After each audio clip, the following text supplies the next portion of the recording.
A voice cuts through the haze, calling Blair's name and demanding he wake up at once. The entire classroom erupts in laughter, questioning why he's even still a student there.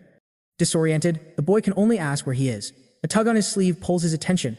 A girl warns him that Brittany is about to call on him again. Turning around, he's met with the imposing figure of a woman standing before him.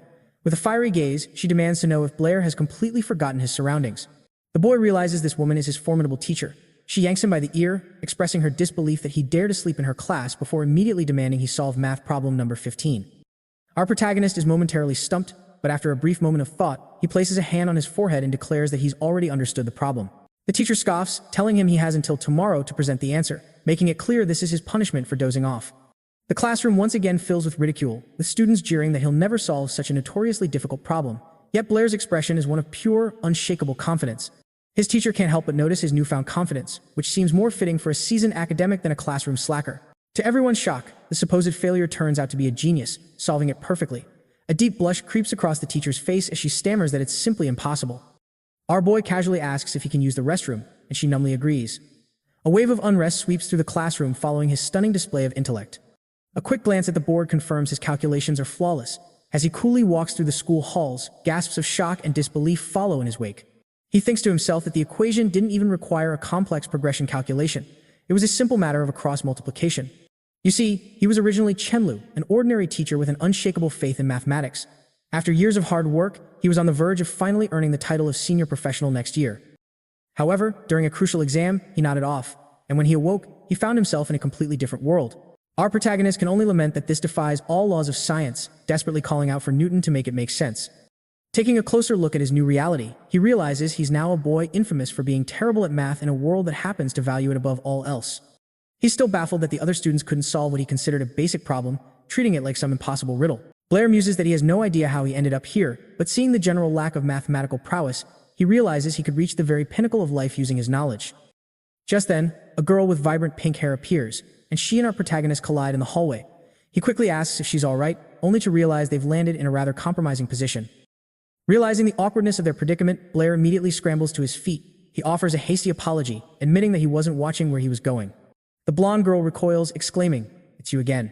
It dawns on our protagonist that she clearly recognizes him. With fury in her voice, she accuses Blair of bumping into her during the entrance ceremony, an embarrassment she swore she would never forget.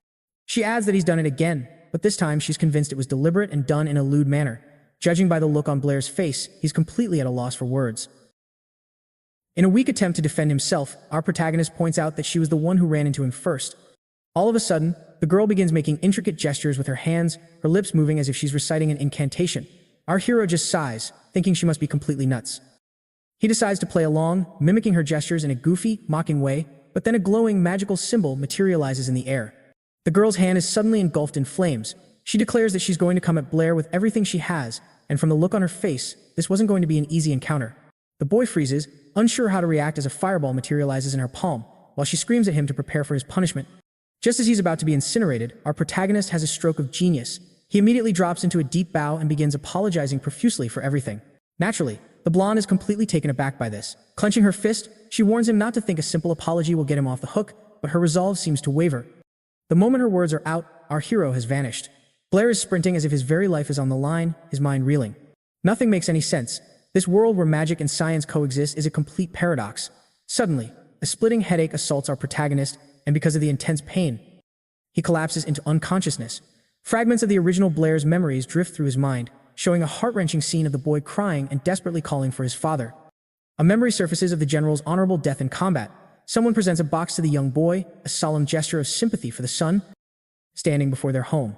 All around them, whispers circulate that with the general's passing, his family has been reduced to poor, disgraced nobles who must now toil to survive. In another memory, Blair approaches his mother, proudly telling her he's been accepted into the academy. She urges him to study diligently, and the boy insists he has already grown up. In his mother's eyes, however, he is the very image of his father. The memory then jumps to an old man impatiently telling Blair to hurry up, or else he won't have a place to sleep. The young Blair promises with conviction that he will definitely make it back home. Our protagonist, observing these memories, understands that the original owner of this body, for all his hard work, possessed zero talent for magic, a fact that led to constant torment from his peers. Back in the present, a worried voice pulls him from his thoughts. A friend is asking if he's okay, and he identifies her as Jasmine, though he can't help but wonder how she located him. She kindly extends a hand to help him stand, and while Blair thanks her, He thinks to himself that the previous owner truly suffered. He makes a silent vow. From now on, he will take charge. The setting changes to a lecture hall, where the teacher is lecturing on the 4 fundamental types of magical elements. The bald instructor explains that this world is divided into 2 groups, ordinary people and those who can wield magic, boasting that their academy is the most famous and elite institution. Magic, he explains, is broken down into 4 primary elements: fire, water, earth, and air. A mage can manifest these powers by using gestures to channel their spiritual energy. After class, the students are visibly relieved to be leaving.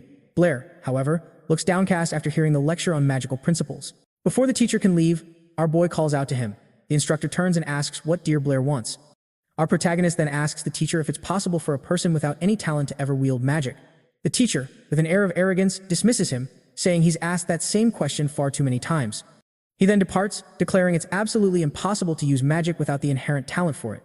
Nearby students start to jeer, making fun of him for being so serious despite having no talent whatsoever. His friend shows up and tells Blair not to feel down, saying that even if he fails to graduate, he can always get a job working on his father's estate. Our protagonist's memories identify this friend as Toby, the original Blair's one and only true friend. Toby smiles, having successfully scared away the students who were bothering him. Toby says his goodbyes and leaves. As Blair waves, he notices Jasmine watching from afar. He turns to her and asks if she has something to say, and the girl, extremely shy, stammers that there isn't. She then quickly runs off, but not before mentioning that teacher Brittany is summoning him to the office. Blair finds her quite strange, always sneaking around and observing him from a distance. He reflects on the irony of his predicament, having an absurdly advanced knowledge of mathematics but apparently no talent for magic. He decides to try reciting a fireball spell, and just as expected, nothing happens. Disappointment flashes across his face, but just then, something appears, glowing with a reddish aura. A searing hot fire bursts forth from his hand and spirals around his arm. Subconsciously, Blair is stunned. He hadn't expected this at all, since manifesting magic is supposedly impossible without talent. Pushing his shock aside, our protagonist starts toying with the fireball in his hand. It's not every day, after all, that you find yourself transported to another world. Our protagonist theorizes that maybe, just maybe, being a traveler from another world is what gave him this gift. His moment of enlightenment is cut short as he recalls his appointment with the great teacher, Brittany. The sun is already beginning to set. With the day drawing to a close, Blair knocks on her office door, calling out her name. Upon entering, he apologizes for his tardiness. A deep blush spreads across our boy's face, the cause being one of his teacher's rather interesting poses. It's quite obvious the protagonist is utterly captivated by her. She smiles, noting that he's finally made it. Brittany tells him to pay no mind to her strange posture and asks Blair to take a seat in the chair. The woman reveals she has prepared hundreds of calculations just for him, promptly dumping a massive stack of papers onto the table. Brittany announces she's stepping out and tells the boy not to rush, but in that very instant, our protagonist declares the answer to the first problem. Stunned, she questions if that's even possible before rushing back towards Blair. She admits that even she would have struggled with that. Our boy is left speechless by the woman's intense reaction. With a friendly demeanor, Brittany asks him a question. She wants to know if he can explain how he solved the problem so quickly. Blair finds himself completely defeated by the power of her cuteness. He thinks to himself that his teacher is being even more foolish than usual today. Tapping the table, Blair explains that he performed the operation in sequence, but the problem and its statement were intentionally designed to be prone to errors. Brittany argues there is only one solution and one method, but he disagrees.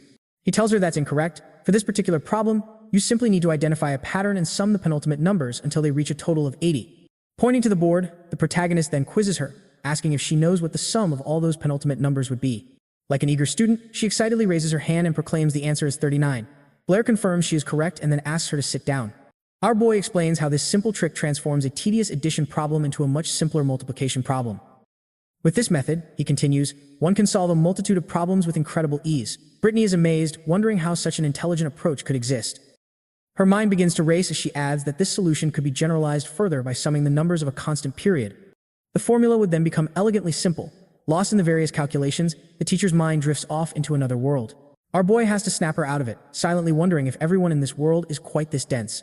She responds with another question, asking if that is truly the solution. Smiling, Blair confirms it's a much easier way to calculate, and that anyone could do it. Overcome with excitement, she takes our boy's hand. The woman proclaims that he is a genius. She tells him that if he is willing to study diligently, his future will be limitless. However, Brittany is unaware that she is emanating a terrifying pressure that is completely overwhelming the protagonist. Stepping back, she apologizes for getting a bit too excited. Brittany then asks if Blair's goal is to become a great mathematician. He says no, clarifying that he wants to become a great magician. Hearing this, the teacher's expression falls into sadness. Brittany passionately argues that he has been blessed with an intelligence given by the gods. She insists he shouldn't waste such a gift, pointing out that as far as she knows, he has no talent for magic at all. In her eyes, the answer to everything is mathematics. Our determined protagonist immediately pushes back, stating that no matter what she says, he will, without a doubt, become a magician. In his mind, Blair scoffs. If he simply used some advanced equations from his past life, he could easily become a great mathematician. But that knowledge belongs to another world, and from his perspective, magic is far more alluring, more attractive than any equation or square root. Seeing his resolve, Brittany dares the protagonist to make a bet with her. In a few days, she explains, there will be a magic test in the classroom, and this single test will determine Blair's entire future at the academy. Shrugs it off, saying he's already aware of that. The woman insists that if he's serious about becoming a magician, he must pass her test, which she frames as a simple game. Should Blair fail, she'll pull some strings to keep him at the academy, but he'll have to pursue a career as a mathematician. However, if he succeeds, Brittany promises to drop the matter entirely, then asks for his decision. Internally, she smirks, thinking it's a losing battle for a boy with zero magical talent. Despite this, our protagonist accepts the challenge. As he leaves, Blair muses on just how persistent his teacher can be. Her final words, a reminder not to forget their agreement, echo in his mind. Shaking off those thoughts, our hero refocuses his attention on studying magic. But just as he turns a corner, we catch a glimpse of the fiery girl, and as if guided by fate, the two collide. In the split second before he hits the ground, Blair recognizes a strange sense of familiarity. When he looks up and sees her face, he's completely stunned. The girl lunges at him, this time with clear intent to do him in. She immediately begins to chant a fire spell. The fire materializes in her palm, but when she looks up, the protagonist has vanished. He narrowly dodged, realizing that if he had hesitated for a second, he'd be nothing but ash. Meanwhile, Brittany asks Isabel why she's been in such a sour mood ever since she arrived. Without missing a beat, the girl complains about running into a total creep at school, vowing that next time, she'll most definitely incinerate him on the spot. Isabel then slams a stack of papers on the table, proudly announcing she's already solved all the problems. She's quite pleased with herself, having finished in just half an hour. Brittany compliments her, noting that Isabel is nearly as fast as she is, but then casually mentions that Blair solved them in a mere 1 minute. Isabel is left utterly speechless, thinking to herself that it's completely impossible and wondering just who this Blair kid is. Her teacher explains that he used a revolutionary method she had never seen before. Brittany proceeds to show Isabel the protagonist's clever solution. She marvels at how incredibly intelligent the approach is. Suddenly filled with excitement, she begs her teacher to introduce her to Blair. Noticing the girl's sudden and intense enthusiasm, Brittany agrees to make it happen. A short while later, Isabel kicks open the classroom door, demanding to know who among them is Blair. Toby immediately gets a bad feeling, sensing his friend is in deep trouble. He feels a sharp pinch from under the table. It's our hero, frantically signaling for him to keep quiet. Thinking on his feet, Toby tells her that Blair just stepped out of the room. Naturally, Isabel is suspicious of the whole situation.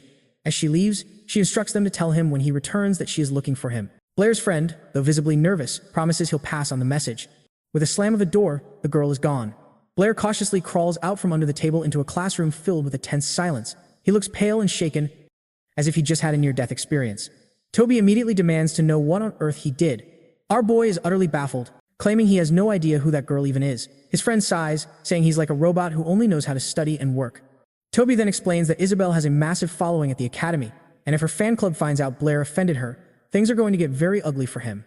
Our protagonist naively argues that the academy has rules, so they can't just do whatever they want. Toby retorts by asking if he even knows where their school is located. Blair is stumped for an answer, guessing something like, in the Sea of Apollo. His friend tells him to stop being an idiot. It turns out Isabel's father is none other than the Lord of Apollo City himself. Realization dawns on our hero, who meekly asks if it's too late to apologize. Just then, a voice from the crowd shouts out, accusing the protagonist of laying a hand on the esteemed Isabel. A bully chimes in, saying he won't have to lift a finger, since Blair is bound to be expelled after he inevitably fails the upcoming test. Toby can tell the guy is itching for a fight. The bully goes on to explain that good grades are only enough to get you by in the academy, but to have any future after graduation, you absolutely must know magic. That's why all second-year students, they're required to pass a test, and failure means immediate expulsion. However, for any ordinary student, this would be a simple stroll in the park. But for Blair, who possesses no magical talent, the situation is dire. Internally, the protagonist understands why teacher Brittany had chosen this particular test. Seeking to stir up trouble as per their agreement, the bully slams his hand on the table, asking if Blair had somehow missed what he just said, adding the cruel jab that the boy is nothing but a parentless nobody. Having heard enough, Toby rises from his seat. He then challenges the bully, asking if he's looking for a fight. The bully arrogantly dismisses him, saying it's none of his concern. Toby retorts that the protagonist is his friend, which makes it his business to protect him. The bully, now seething with anger, vows that he'll remember this. As he leaves, he warns that he'll be settling the score next time. In his thoughts, the protagonist muses that while his portly friend might not look dependable, he proves to be incredibly loyal when it truly matters.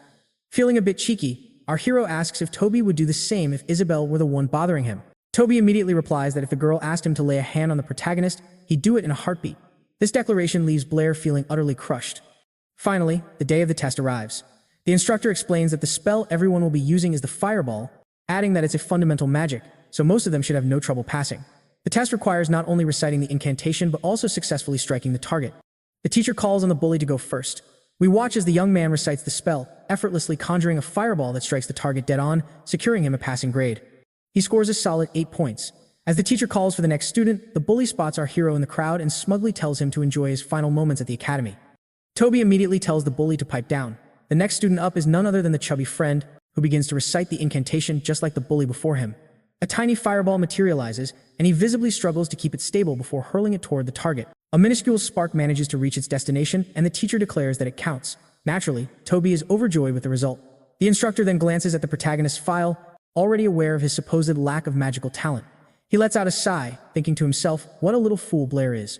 The teacher was on the verge of announcing that everyone had passed, but the bully cuts in with an objection, pointing out that one person is still missing from the roster.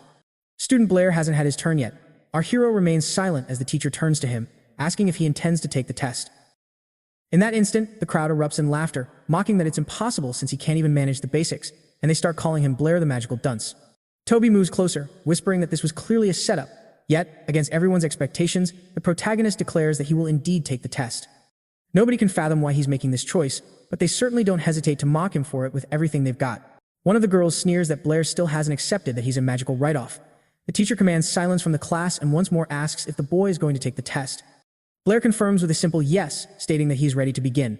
Our hero positions himself directly in front of the target. He knows perfectly well that he can cast magic without an incantation, but he decides to play along for now. The protagonist begins to recite the spell, then commands the fireball to appear. Everyone instinctively shields their eyes, anticipating a flash of light, but absolutely no magic is visible. A moment later, the students erupt into jeers and laughter, mocking the boy relentlessly. However, this was merely the quiet before the storm. A colossal sphere of fire magic manifests, visible to the naked eye. The target isn't just hit, it's completely obliterated from existence. The entire area is devastated. The students are frozen in terror by the display, but Brittany looks on with a hint of sadness, now certain of our boy's hidden talent. We watch as ash gently settles over the grass.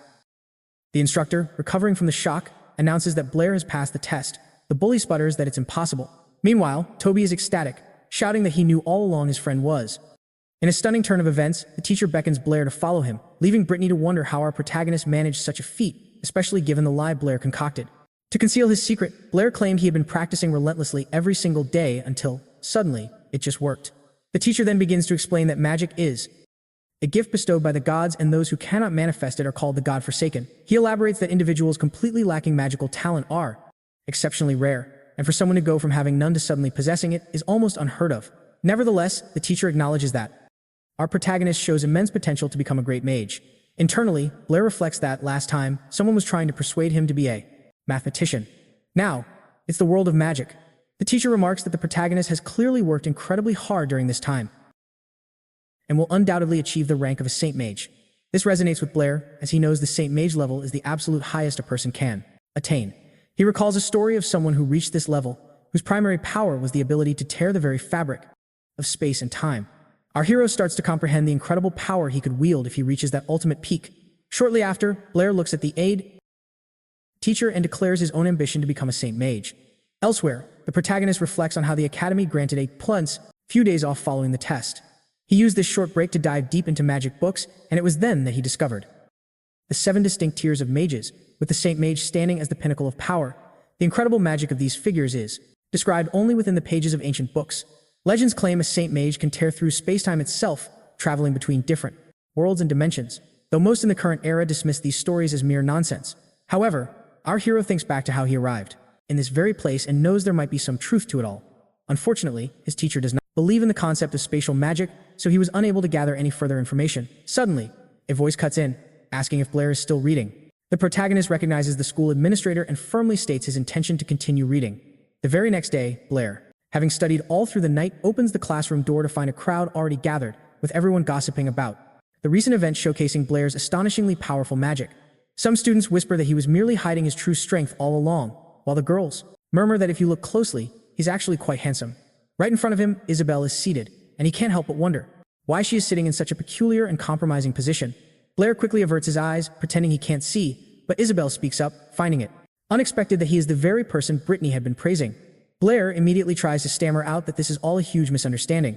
She furiously yells, calling him a pervert as her rage manifests into crackling magic, and she begins chanting the incantation for a fireball. Our hero braces for the attack, only to realize a moment later that it never hit him. Luckily, his teacher had arrived just in the nick of time, stopping Isabel before she could unleash her spell. Brittany sternly reminds her that using magic in the classroom is strictly forbidden unless it is permitted by an instructor. The girl tries to plead her case, but Brittany sharply tells her to be quiet before announcing that she was looking for Blair and that he is to come to her office. Brittany then adds that Isabel must accompany them as well, making Blair feel a strange sense of pride. It seems that, despite everything, the awkward boy is indeed a genius. As the three of them leave and the door shuts, the other students are left completely baffled, asking each other what just happened. Inside the teacher's office, Blair is sincerely apologizing for his part in the incident, adding that the whole thing was simply a misunderstanding. Brittany concedes that Blair was careless, but then turns to Isabel, chiding her for being so rash. Though visibly annoyed and still carrying an air of arrogance, she accepts the apology. However, with a hint of sadness, the teacher tells Blair his magical power is something far beyond her own understanding. Keeping her promise, she vows not to pressure him any further, yet her curiosity compels her to ask how he managed it and if he would be willing to teach her. Our protagonist simply states it was a natural occurrence and pivots, saying he has a question about magic. Playing it smart, she says she won't force him to answer and assures him that he can ask absolutely anything.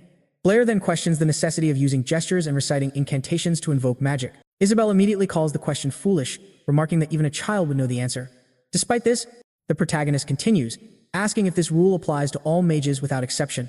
Brittany confirms that regardless of one's level, to cast magic, a mage must use gestures and verbal recitations. The only beings who are exempt from this are the gods. Isabel then chides her teacher, saying she shouldn't have to answer such a ridiculous question with such a serious tone. Our hero internally notes that he is different, suspecting it might be because he doesn't originate from this world. Brittany continues her explanation, stating that this is common sense, and if Blair wishes to become a great mage, he must commit the theory books to memory. But she reveals this isn't why she called him to her office. His teacher holds up a particular paper, and our hero is confused, having no idea what it is. Isabel clarifies that it's a journal where the most important academic works in the entire kingdom get published. Suddenly, the girl is taken aback by something she spots within its pages. She points out that both her teacher's and Blair's names are printed in the journal. Brittany proudly announces she submitted the formulas she learned from the protagonist. Blair remains indifferent to this honor, since he earns very little money working at the library and, as far as he is concerned, one cannot eat paper. His teacher then exclaims she almost forgot something crucial. She hands over a pouch filled with coins, explaining it's a bonus for the manuscript. Naturally, our protagonist is thrilled, as he normally earns just 2 silver coins a month, and in a single day, he's received more than 50, all thanks to his amazing teacher. With feigned innocence, Brittany declares she'll be taking half for her contribution. And just like that, our hero's reward is cut down to only 25 silver coins. He thinks to himself that he has never met such a cunning snake in his life. Regardless, it's still a decent sum. An idea to make a great deal of money begins to form in Blair's mind as he looks at his teacher, and so the boy asks if a bonus of 50 coins is standard for every published work. The woman admits she hadn't paid much attention to that detail, but speculates it's probably normal since the journal is so famous.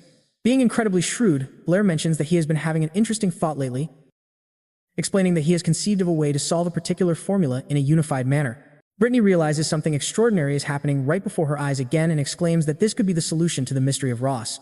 Our hero has no clue who that is, so his teacher explains that it is a mathematical problem posed by the great mathematician Ross.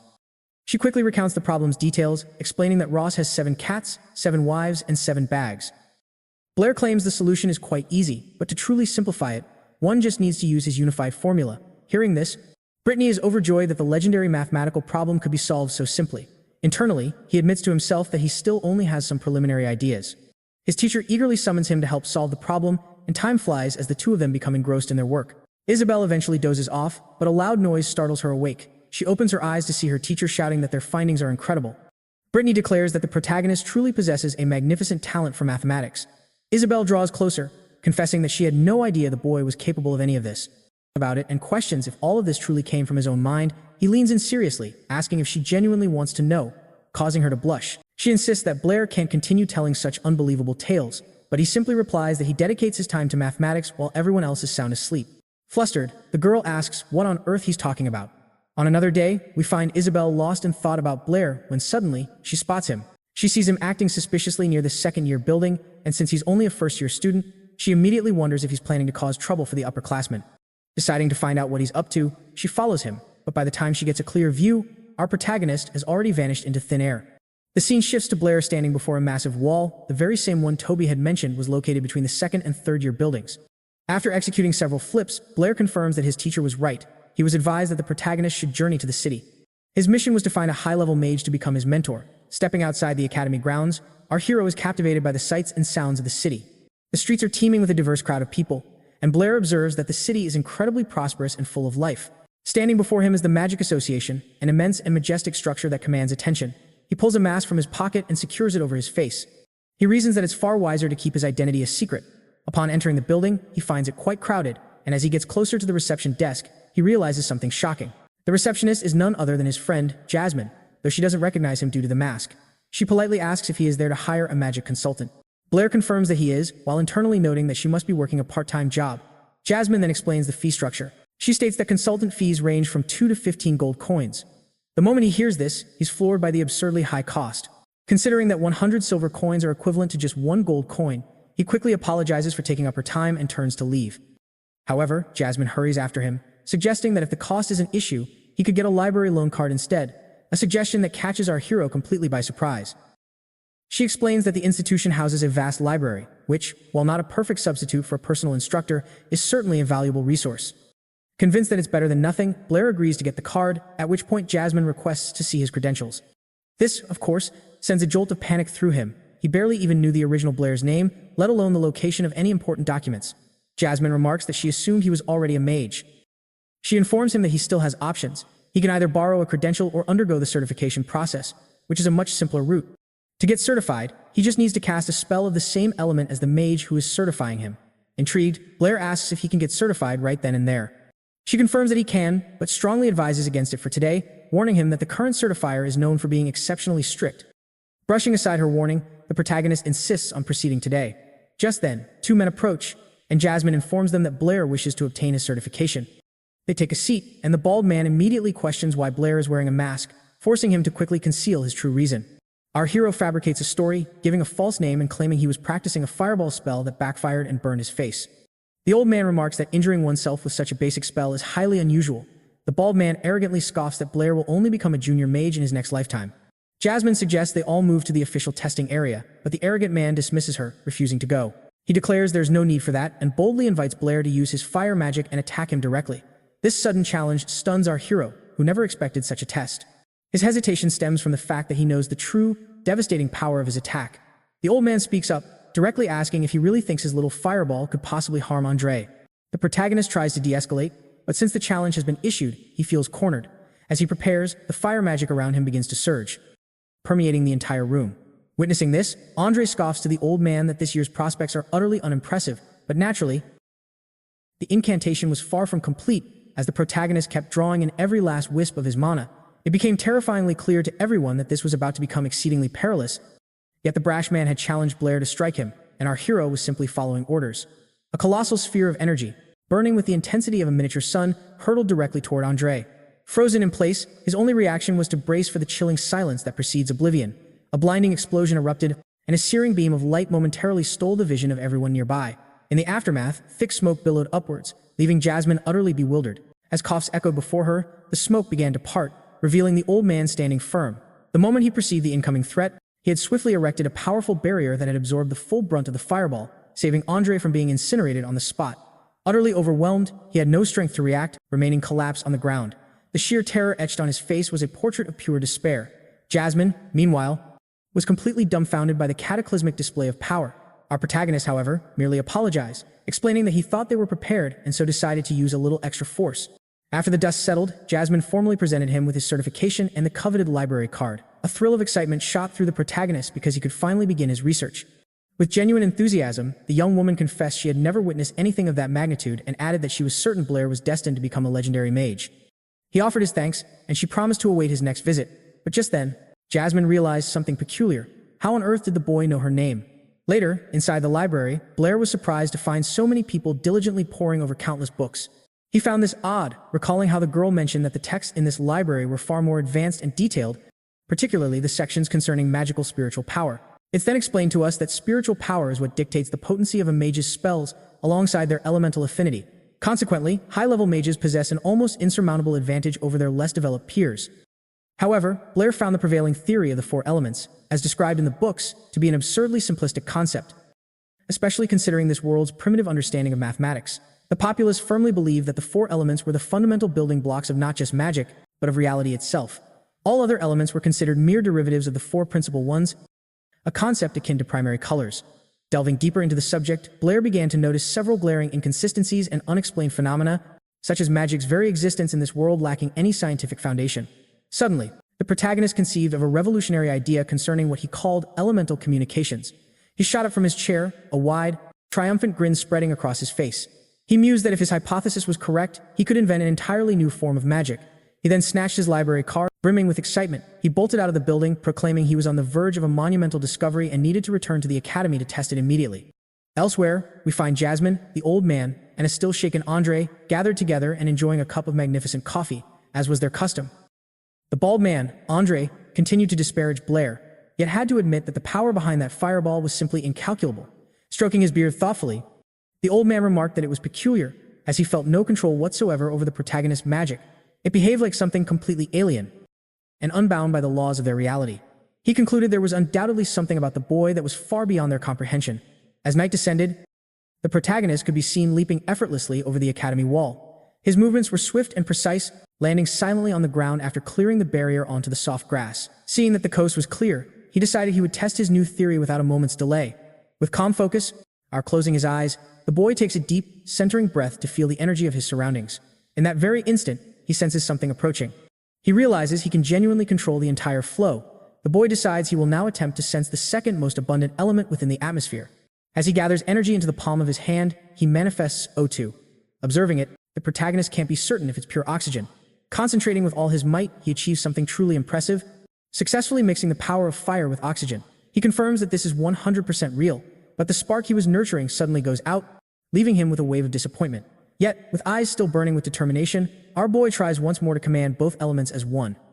Lightning and wind begin to succumb to his will. Meanwhile, the protagonist finds himself at the center of a vortex of fire and oxygen. The entire academy begins to tremble as structures start to crack and shatter. The teacher feels the tremor and wonders what's happening. Glancing out her window, she witnesses what looks like a massive explosion. Nearly the entire forest has been set ablaze. The good news is that Blair is alive and well. Incredibly, the potent magic is still swirling around him. Fortunately, the boy managed to halt the spell just in time. As the dense fog hanging over the area dissipates, the protagonist notices something astonishing. The ground was completely shattered and scorched. It turns out the oxygen was far purer than he had ever imagined.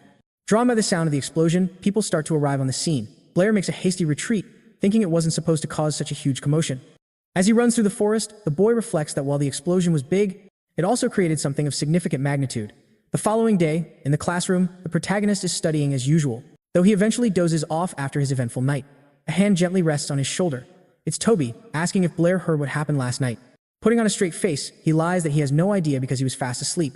Toby explains that a huge explosion went off, and now the school is under a full-scale investigation, with suspicions falling on seniors casting forbidden spells, especially given the size of the crater, which suggests the work of at least a high-level mage. The young boy starts pondering who the most suspicious individuals might be, then mentions that teacher Brittany is, in fact, a high-level mage. For some reason, this thought puts him on high alert. He heads straight to her office and knocks on the door. She opens it, looking delighted to see Blair, explaining that she really needed to speak with him. Holding a paper in her hand, she reveals that the Mathematical Society has published something about the solution to Ross's problem, and since it was the protagonist who solved it, his name is credited as the author. She then warmly congratulates him on solving one of the world's greatest mathematical problems. Cutting her off, Blair insists there are more important matters they need to discuss. He declares that he wants to study mathematics under her guidance. The woman is taken aback, not understanding the reason for his sudden decision. Brittany asks what happened to his dream of becoming a great mage, to which the boy replies that he will become both. Suddenly, she grabs his arm, her face beaming, and says she is thrilled. Blair thinks that way. She then instructs him to come to her office every night to study mathematics. The protagonist is moved by her intense enthusiasm, which feels like an erupting volcano. Brittany tells him that with his talent, he is sure to become a truly great mathematician. Stepping back from her, Blair says he has a question about magic and asks if she would be able to answer it. Their conversation was brief. The woman readily agreed to help and provide an answer. Questions at his leisure, and as the protagonist opens the door to depart, his teacher reminds him to come by again the following night. Just as the boy is about to close the door, Brittany tells him to wait, her ensuing silence immediately making the atmosphere incredibly tense. Blair grows fearful and asks what she wanted. She doesn't answer at first, but then finally questions if the boy is simply taking advantage of her to get answers for his various magic-related questions, her eyes fixed intently on the heavily sweating protagonist. Our hero realizes he has been completely found out. Putting on a charming facade, he tells a half-truth, claiming he just wants to spend more time with her. Brittany then approaches him, causing the protagonist to think he is surely about to meet his end, but instead, with a very cute expression, she asks him to be careful on his way out and reminds him to visit at night after his classes. In that moment, Blair feels as if he's just been politely shown the door. In the back of his mind, the protagonist can't figure out if she is profoundly foolish or brilliantly sharp. The next night, the boy arrives and opens the office door to find Brittany sitting with Isabel, who gives him a suspicious glare. The girl asks him exactly what he is doing there. The teacher apologizes to Isabel, explaining she forgot to mention that starting today, Blair will be studying alongside them, and as Isabel is his senior, she is to take care of and assist him when necessary. She then asks Blair to sit beside Isabel, as she had a question she wanted him to answer. A large stone is thrown into a well, followed by another stone with double the mass. She then asks which of the stones will reach the bottom first. Isabel declares that she just needs to calculate the time, but our hero explains that the larger stone will not fall any faster than the smaller one. He clarifies that if one ignores air resistance, both stones would arrive at the exact same time. After hearing this response, the girl becomes quite annoyed. She retorts that while Blair may have knowledge, he utterly lacks common sense. Brittany then admits she didn't quite understand the protagonist's explanation, as the wise sages have always stated that the object with the greater mass will always fall first. Isabel presses the argument, claiming that this is a fact that even a child knows. Of course, after these condescending statements, Blair becomes a bit irritated, challenging whether she has ever actually confirmed this for herself. Isabel insists they cannot doubt the great sages. The teacher simply observes the tense confrontation between her two students. Cutting straight to the point, the boy states that, for something to be accepted as truth, it must be proven. She retorts, asking if he's willing to make a bet to see if it's true. Brittany tells them both to calm down, but Isabel loudly declares she bets 10 gold coins. At that very moment, the protagonist's face lights up with excitement. The three of them head outside the academy to an open field to perform the test. Holding the stones, the teacher urges Blair to think it over, because 10 gold coins is not an insignificant amount of money. Displaying no remorse at all, the boy simply tells her to proceed. Beside him, Isabel smugly remarks that this will be the easiest victory of her entire life. Looking at the girl, Brittany notes that confidence is a good thing, but arrogance can lead to a point of no return. A strong gust of wind blows over them, and then the teacher begins to float into the air. Witnessing this feat, the boy is thoroughly impressed. Seeing Blair's surprise, Isabel mocks him, calling him a commoner for finding it so fascinating. The teacher now hovers at a high enough altitude to drop the stones. With a serious look, Brittany prepares to commence the experiment. All the while, Isabel continues her arrogant monologue, expressing her absolute certainty that Blair is about to lose. The stones are released and begin to fall rapidly. For a moment, the two objects seem to be falling at the exact same speed, descending almost in perfect unison. At the same time, Isabel is left utterly speechless, her face a mask of disbelief. Meanwhile, our boy is thrilled, already certain that he has won the bet. Following this, the teacher descends to inspect the results. We see her landing is remarkably long and smooth, prompting Isabel to cry out that this is completely impossible. Both of them stare at the outcome in astonishment. Rai asks how on earth our protagonist could have known that, to which he replies that he simply read it in a book and decided to give it a try. For thousands of years, humanity had been clinging to a great falsehood. All the established errors and common knowledge were just unraveled by Blair, and it's clear this was no stroke of luck. She informs the boy that the law of falling objects has been completely overturned by this single experiment. Of course, our protagonist isn't too impressed, since this is just basic knowledge in his original world. His teacher can only repeat that Blair is a genius, while next to them, Isabel is simmering with fury, glaring at him. The teacher asks for his help in updating the law of falling objects, adopting a serious expression. Our protagonist declares that he'll require Isabel's assistance for a moment. This sends Isabel's mind racing, as she suddenly envisions the two of them appearing in the newspapers under the headline, "The Emergence of Two Geniuses."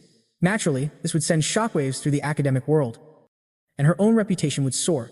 In classic tsundere fashion, she pouts for a moment but quickly agrees. Her thoughts drift to her and our boy, happily working together, uncovering new mathematical truths, and perhaps if they were to get married, her name would become Blair Isabel.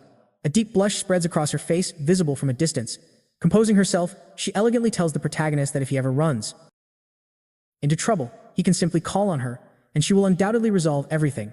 In response, Blair extends his hand toward her. Her mind goes into a complete tailspin. With an adorable expression, she asks why he's reaching for her, only for Blair to state that he wants the bet. Money. After all, you can never have too many gold coins. Utterly humiliated, Isabel runs off in tears, shouting insults at him. A few hours later, however, she reluctantly hands over the coins, and Blair's inner voice remarks on how he got rich just by winning a bet against an arrogant, spoiled girl. Approaching him, Isabel notes that he seems to care little for fame or honor, but apparently has a great fondness for money. For a few seconds, our protagonist stays quiet. Puzzled, she asks what it is that he truly wants. The vast, beautiful blue sky stretches over the world as the leaves sway in the ceaseless wind. Memories from his past life begin to surface, recalling the long hours he spent working and teaching. Despite it all, he was always happy when surrounded by his students. Snapping back to the present, he asks what she's talking about. Getting to his feet, Blair states simply that he wants money to improve his life. It's nothing more and nothing less than that. With his piece said, he bids farewell to Isabel and Brittany and walks away. The two young women watch as our protagonist departs. The following day, we find Blair nearly dozing off at his desk. Despite his exhaustion, he's in high spirits, because he finally has some money. He even considers the possibility of moving to a new house in the future. Just then, someone arrives, a bully, who calls out to our boy, demanding his attention. He announces that his senior is looking for him and orders the trash to get on his feet immediately.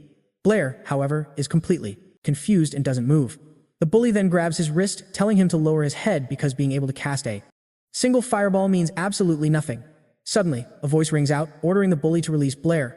The newcomer is none other than his senior, Fed. Fed has basic attributes and an ordinary appearance, but he's flanked by what appear to be two bodyguards. Glancing back, our protagonist has no idea who this person is.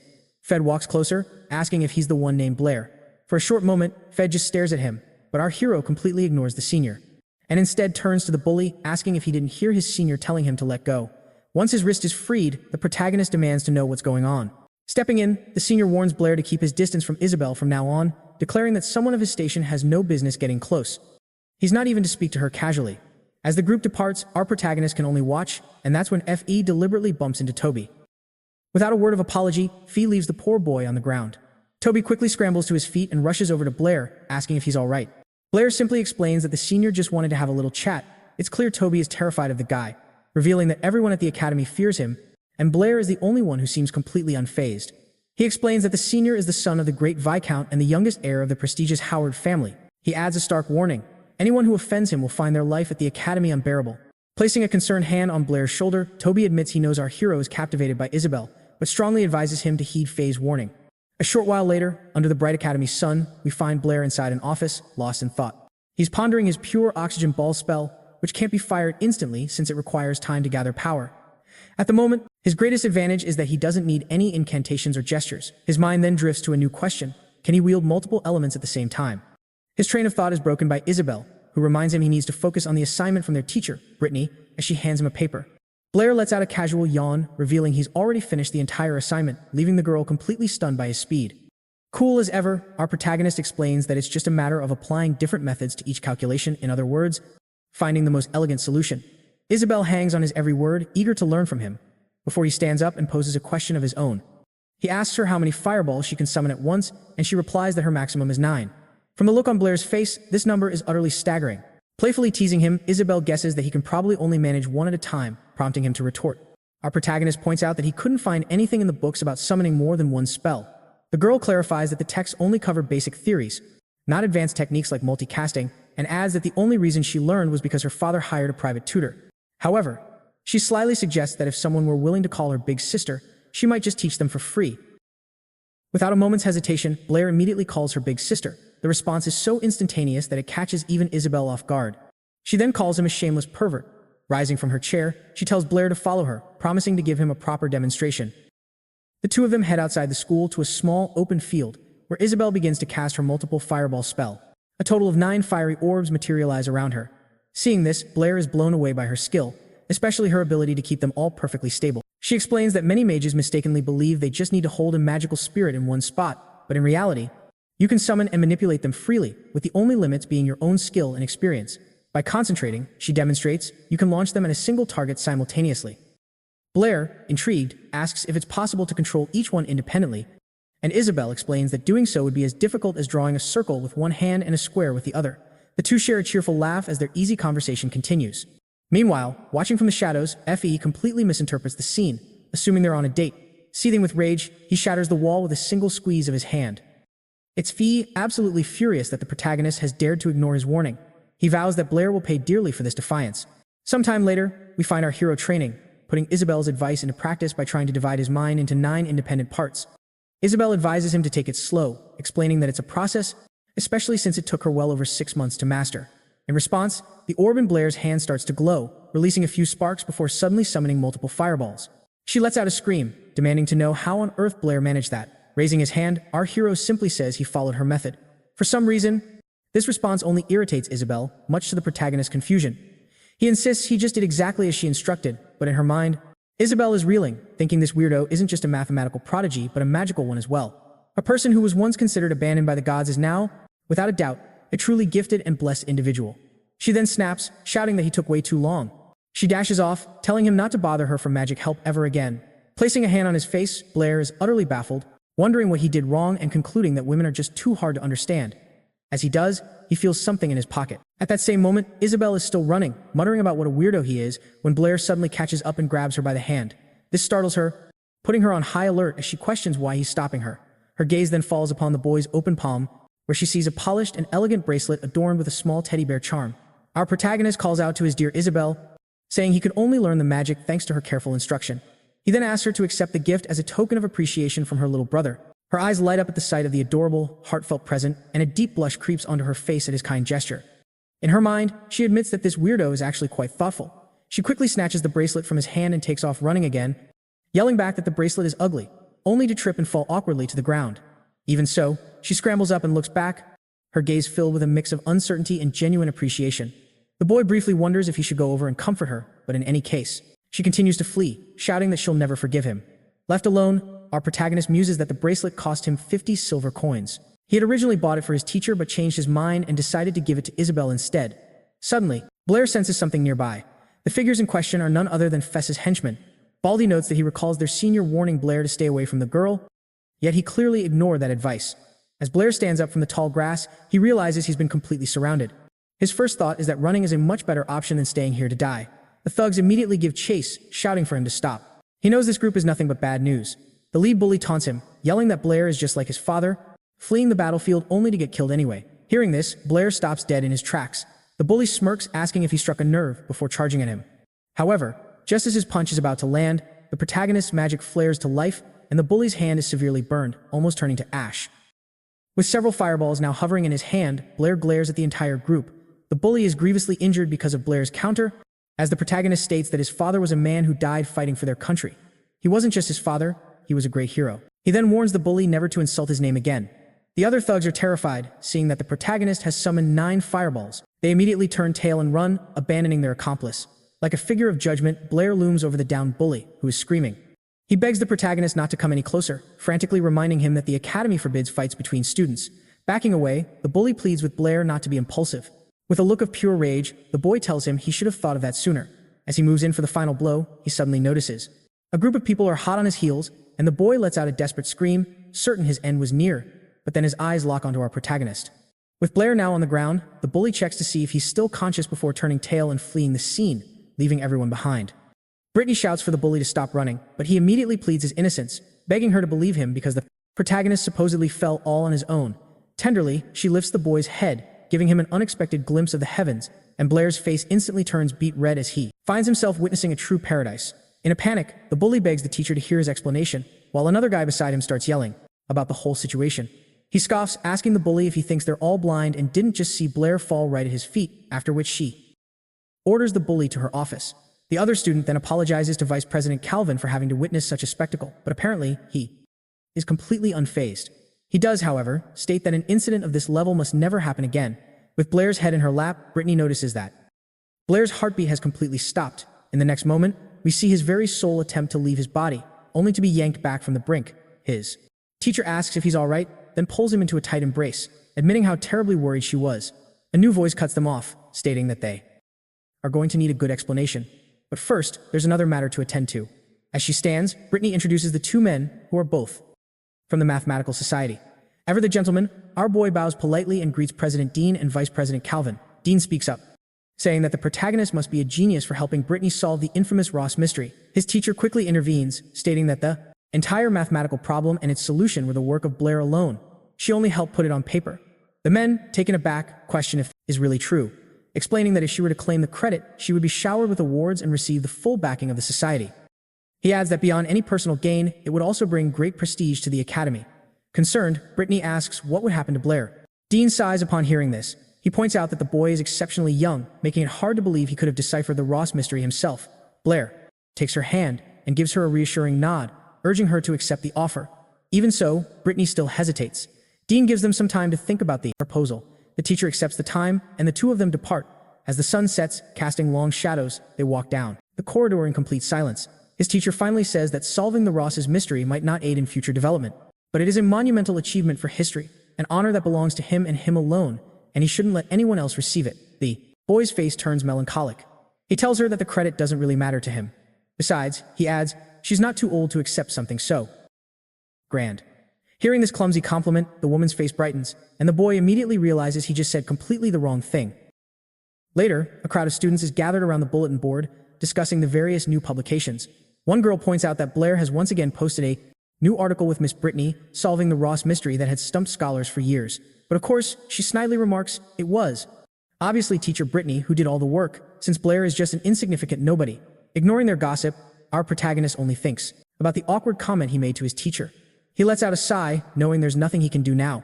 Just then, Blair hears angry shouts, coming from a grown man. Someone is screaming that a boy is a piece of trash who only knows how to fight. It turns out to be the bully's father, berating his son, complaining that he didn't send him to the academy just to start brawls. His temper then flares and he screams that if his son likes to fight so much, he will finish things for him right there. A sharp, sickening smack echoes out, a blow that certainly must have hurt. Immediately after, the man's tone shifts as he begins to apologize his son and pleads for him to avoid expulsion. The dean explains that the bully's conduct has been unacceptable, causing his father to fall to the ground, begging for his son not to be thrown out. The bully, mortified, tells his father to stop humiliating himself. At that moment, our hero appears and addresses the president. The man greets him, as does Blair, who then asks what the trouble is. Upon seeing the protagonist, the bully becomes enraged and grinds his teeth. The dean clarifies that the academy intends to expel him for violence and for breaking the rules. The bully's father then grabs our boy's sleeve, still kneeling, and begs him as well, promising that when they get home, he will give his son a harsh lesson. He cries that if expelled, the bully's life will be ruined. With a compassionate heart, our hero sighs, then turns to the president, stating that despite having some minor conflicts with the bully, he requests that the punishment not be so severe. The room falls silent, with all eyes on the bully's father. The dean announces that due to the protagonist's plea, the decision for expulsion will be temporarily rescinded, but warns that if the boy causes trouble again, there will be no second chance. The father clutches his son's head, promising it will never happen again. The bully thanks the dean and then Blair. After his father leaves, the president instructs them to head to their classroom. As our boy goes to open the door, the bully stops him to question Blair's decision. Blair remains silent for a moment before sternly telling the boy never to treat his father with such disrespect again. The bully offers a curt thanks, but then mutters something about their earlier conflict, vowing that he won't let the protagonist off so easily.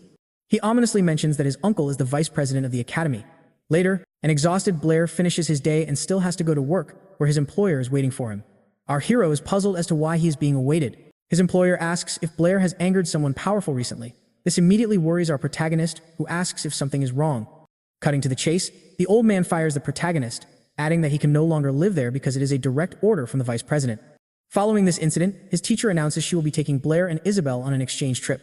She then asks if he will be occupied the next day. Blair apologizes, explaining he must now find a new place to stay since he was kicked out of the library. Without hesitation, Brittany says he can stay at her house, as she has a spare room and lives alone. After a moment of thought, the protagonist imagines the awkwardness of the situation and says it might not be very convenient. Like a true educator, she points out the advantage of being able to ask her math questions at any time, which leads a slightly embarrassed Blair to accept her invitation. Just then, Isabel arrives and immediately demands to know why Blair is there. Brittany explains the whole situation, revealing that Blair will be living with her. This news infuriates Isabel, who in her mind still sees the protagonist as a degenerate. However, her teacher sharply corrects her, insisting Blair is not that kind of person, to which Isabel claims she is simply worried. All the while, our boy feels disheartened by his growing reputation as a creep. The two girls share a brief, lighthearted exchange, and Brittany tells Isabel to get ready for the exchange meeting. Looking back, she instructs Blair to come dressed in formal clothing, as the exchange is a seminar. Our hero asks if his magical worker's uniform would be appropriate. Waving him off, she says that if he has one, he can certainly wear it. That night, at the grand mansion where the exchange meeting is being held, the three of them stand admiring the breathtaking view. Everyone is dressed to the nines, and Blair made sure his own attire was respectable enough to accompany Brittany. He explains that this grand mansion belongs to the renowned Howard family, the permanent exchange residents, whose name commands respect throughout all the kingdoms. This family is celebrated for their unparalleled skill and deep knowledge of mathematics. Taking in the bustling crowd, Blair begins to connect the dots between the esteemed Howards and the Fay household. Elsewhere, Vice President Calvin is seen engaging with some of the distinguished visitors. Our protagonist group quickly catches his eye, and he warmly welcomes the trio. After Blair offers a polite greeting, Isabel curiously asks how long he has known the vice president. Calvin mentions he was just conversing with some very important individuals and extends an invitation for Brittany to meet them. She, however, urges the two of them to go on ahead. As they step inside the opulent mansion, they are greeted by an array of various delicious foods. Wasting not a single second, Blair dives straight for the nearest dish. He begins to stuff his face, prompting Isabel to shout out and ask if he's some kind of pig.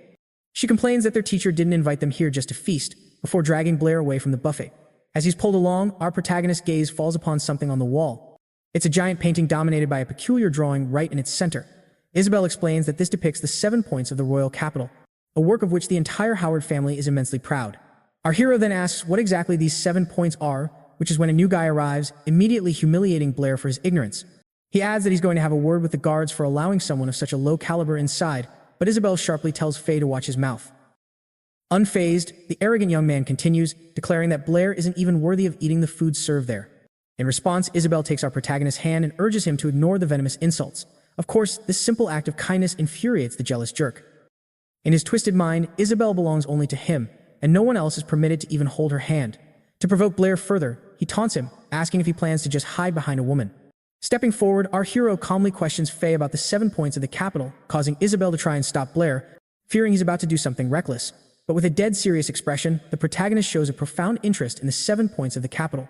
A smug smile spreads across Faye's face as he asks if Blair truly believes he's some kind of math genius, and Isabel protests this condescending behavior. However, the guy states he's eager to hear the new mathematical ideas Blair supposedly has. He then raises his voice, alerting everyone in the hall that our protagonist is about to solve the legendary 7 points of the capital. Isabel is left in disbelief, completely unsure of what to do. The surrounding nobles begin to murmur, as they all believe Brittany was the one who solved the Ross mystery and that Blair simply forced her to put his name on the solution. Blair's teacher, who's also in attendance, notices the growing commotion as Faye mockingly tells Blair not to disappoint the assembled nobles. Suddenly, a hand grabs our hero's own. He turns to see it's Brittany, and he's completely baffled as to why she suddenly appeared. She immediately questions him about the source of this conflict, warning that since the Howard family is the most powerful in Apollo City, this stunt could make his life incredibly difficult, both in the wider world of mathematics and even within the academy. Moreover, she stresses that it's impossible to solve the 7 points of the capital. Faye knows this full well, which is precisely why he threw this unsolvable problem at Blair. The protagonist then gets Brittany's attention and directs her gaze to the side. Raising his glass, Faye sarcastically asks if Blair isn't supposed to be a great mathematician and questions if he is suddenly lacking in confidence. Enraged, Brittany is about to make a move against Faye, but our protagonist stops her in her tracks, calmly stating he will attempt the equation as a way to thank his senior for getting him expelled from the library. Both women are taken aback by this declaration, knowing that if Blair says he will do something, he will absolutely see it through. He then turns to face Faye directly, announcing that he will solve the 7 points of the capital. Faye smirks, beginning to explain that this is an equation that only the first-generation patriarchs had supposedly solved a puzzle hundreds of years ago after noticing the capital's unique topography. Back then, the urban sprawl wasn't nearly as vast as it is now, and a great river neatly split the city in two. To address this, the patriarch constructed 7 bridges to unite the urban landscape, and while admiring his work, he was struck by a brilliant idea. He proposed that it was possible to visit every area by crossing each of the 7 bridges only once, ultimately returning to the starting point without ever retracing one's steps. Once this challenge was made public, countless mathematicians dedicated themselves to finding the solution. However, despite their many attempts, no one could uncover the answer until the patriarch himself finally solved it. He was scheduled to announce his findings to the entire kingdom the following day, but the day came and went without a word from him, and soon night had fallen. Days later, his body was discovered in the river, and with him, the answer was lost, eluding both the new and old generations that followed. Nevertheless, the Howard family continues to celebrate their patriarch's legendary achievement, viewing it as the greatest glory of their lineage. Shortly after this tale concludes, Blair appears to have already grasped the answer, prompting Faye to ask if the so-called genius has found the solution.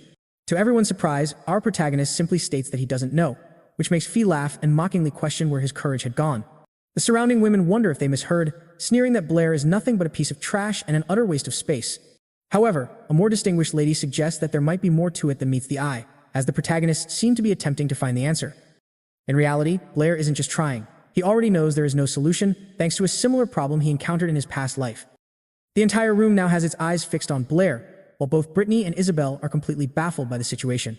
Effie scoffs that the boy is only saying this because he can't find the answer, insisting that the first patriarch of his family had indeed known the solution. Blair coolly refutes this, asking what proof Fa has of this alleged solution, causing Faye to lose his temper and demand how he could dare doubt the ancient sages. Suddenly, a man appears and orders Effie to stop. It is Viscount Howard, who warns his son not to use the accomplishments of past generations to boast. At his father's command, Fee begins to tremble and immediately apologizes, as the Viscount mentions he's heard a great deal about Blair from Calvin. Our protagonist respectfully greets the man, who acknowledges that he is aware of the conflict with Fee. The Viscount offers an apology but then accuses Blair of slandering his family by claiming the 7 points of the capital problem has no solution. Blair clarifies that he wasn't making an accusation, but stating a fact: the problem is fundamentally unsolvable, prompting Isabel to whisper that she's never seen him so serious. Hearing this declaration, the Viscount becomes just as enraged as his son and proclaims that, contrary to Blair's claim, he possesses the evidence. He seizes a pen and paper and begins to furiously sketch out the reasoning and the foundational principles of the bridges. He then commands them to look, explaining that each landmass is a point, and if one can connect all points without retracing a line or lifting the pen, it's a success. It's the equivalent of walking across all the bridges, a demonstration that leaves Four Eyes thoroughly impressed. The Viscount's wife exclaims that it's wonderful, while a blonde woman remarks that her friend was right about the boy having a sharp mind. For some unspoken reason, she appears quite proud as Blair takes over the explanation, stating that one can only traverse the bridges from a start or an endpoint. He continues, explaining that a point connected by an even number of lines can be considered a uniform point. Brittany chimes in, deducing that if all the points are even, then the problem of the capital's 7 points can indeed be solved, while the boy watches on, continuing his thought process. With a serious expression and confirms that his teacher's logic is sound. Fee attempts to interject, but the final verdict is already clear. It is impossible to traverse all 7 bridges exactly once and return to the starting point. In short, the problem is unsolvable. The onlookers are stunned into silence by this revelation. Blair declares it a 100% flawless argument. Fee erupts, claiming it's all nonsense and that his family is being deceived by noble gossip. He screams for everyone not to believe a word Blair says. But naturally, after such a compelling demonstration, the crowd now views him with utter disdain. A woman remarks that the Howard family's patriarch has been deceiving scholars for centuries. This single comment shatters Fe's composure completely. He then turns to his father, desperately asking if he's going to stand by and do nothing. But the Viscount, far from offering support, viciously punches his own son across the face. Fee crumples to the floor, stunned by the force of the blow.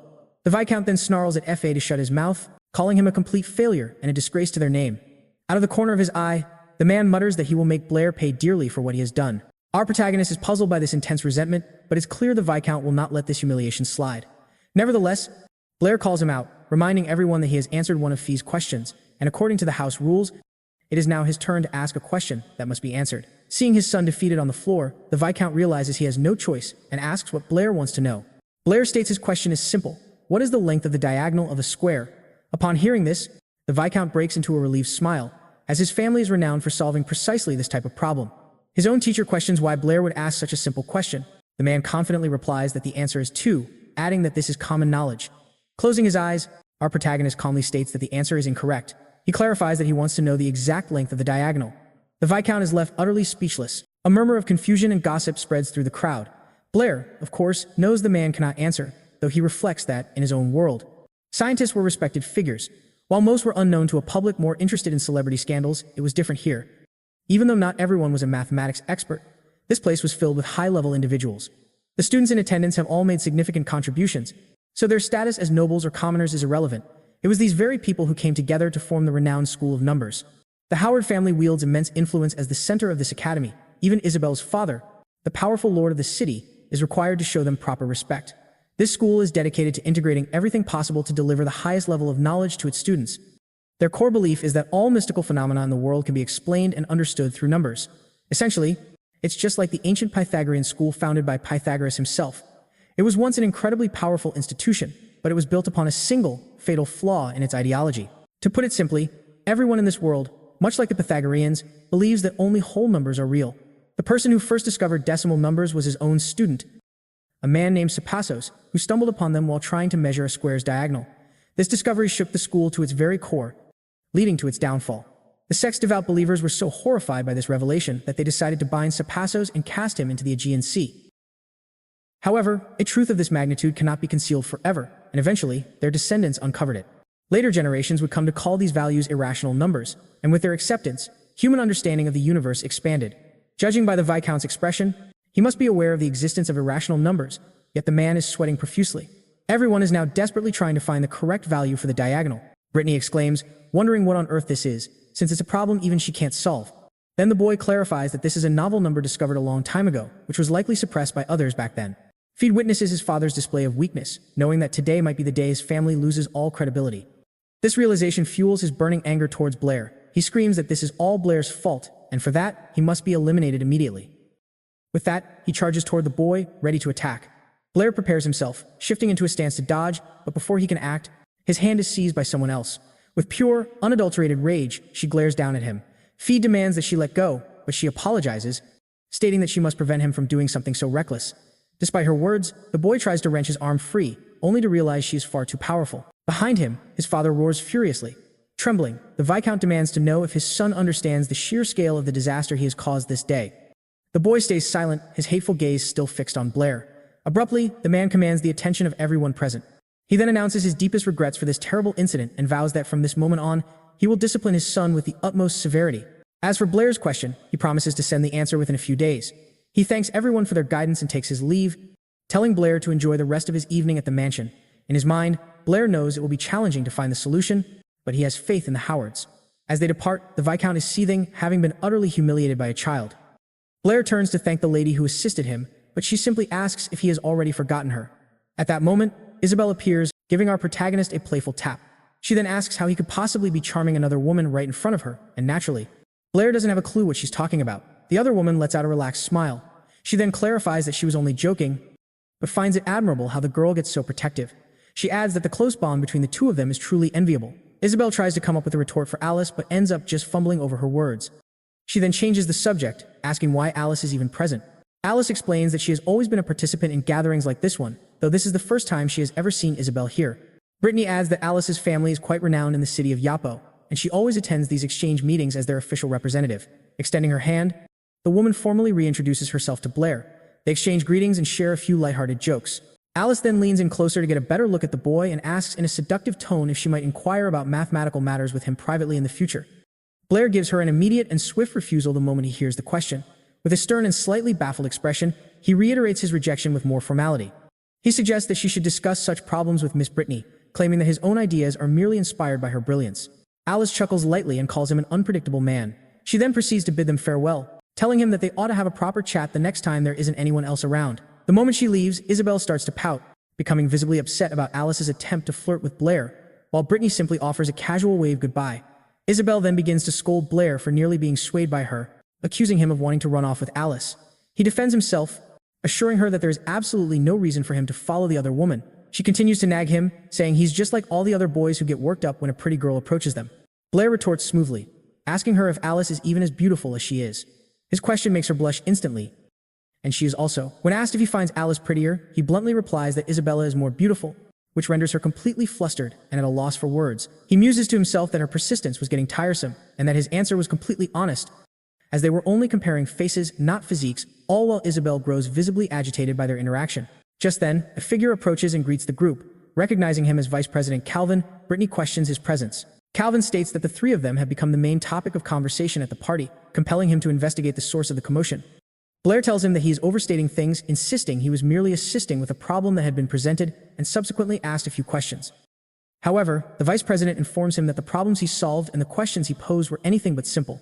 He points out that solving the 7 bridges of the royal capital has long been the greatest honor of the Howard family, but Blair's argument today threatens to bring about their downfall, and the number he mentioned could topple the number school itself, as it directly challenges their fundamental principles, an act that could shake the entire mathematics community to its core.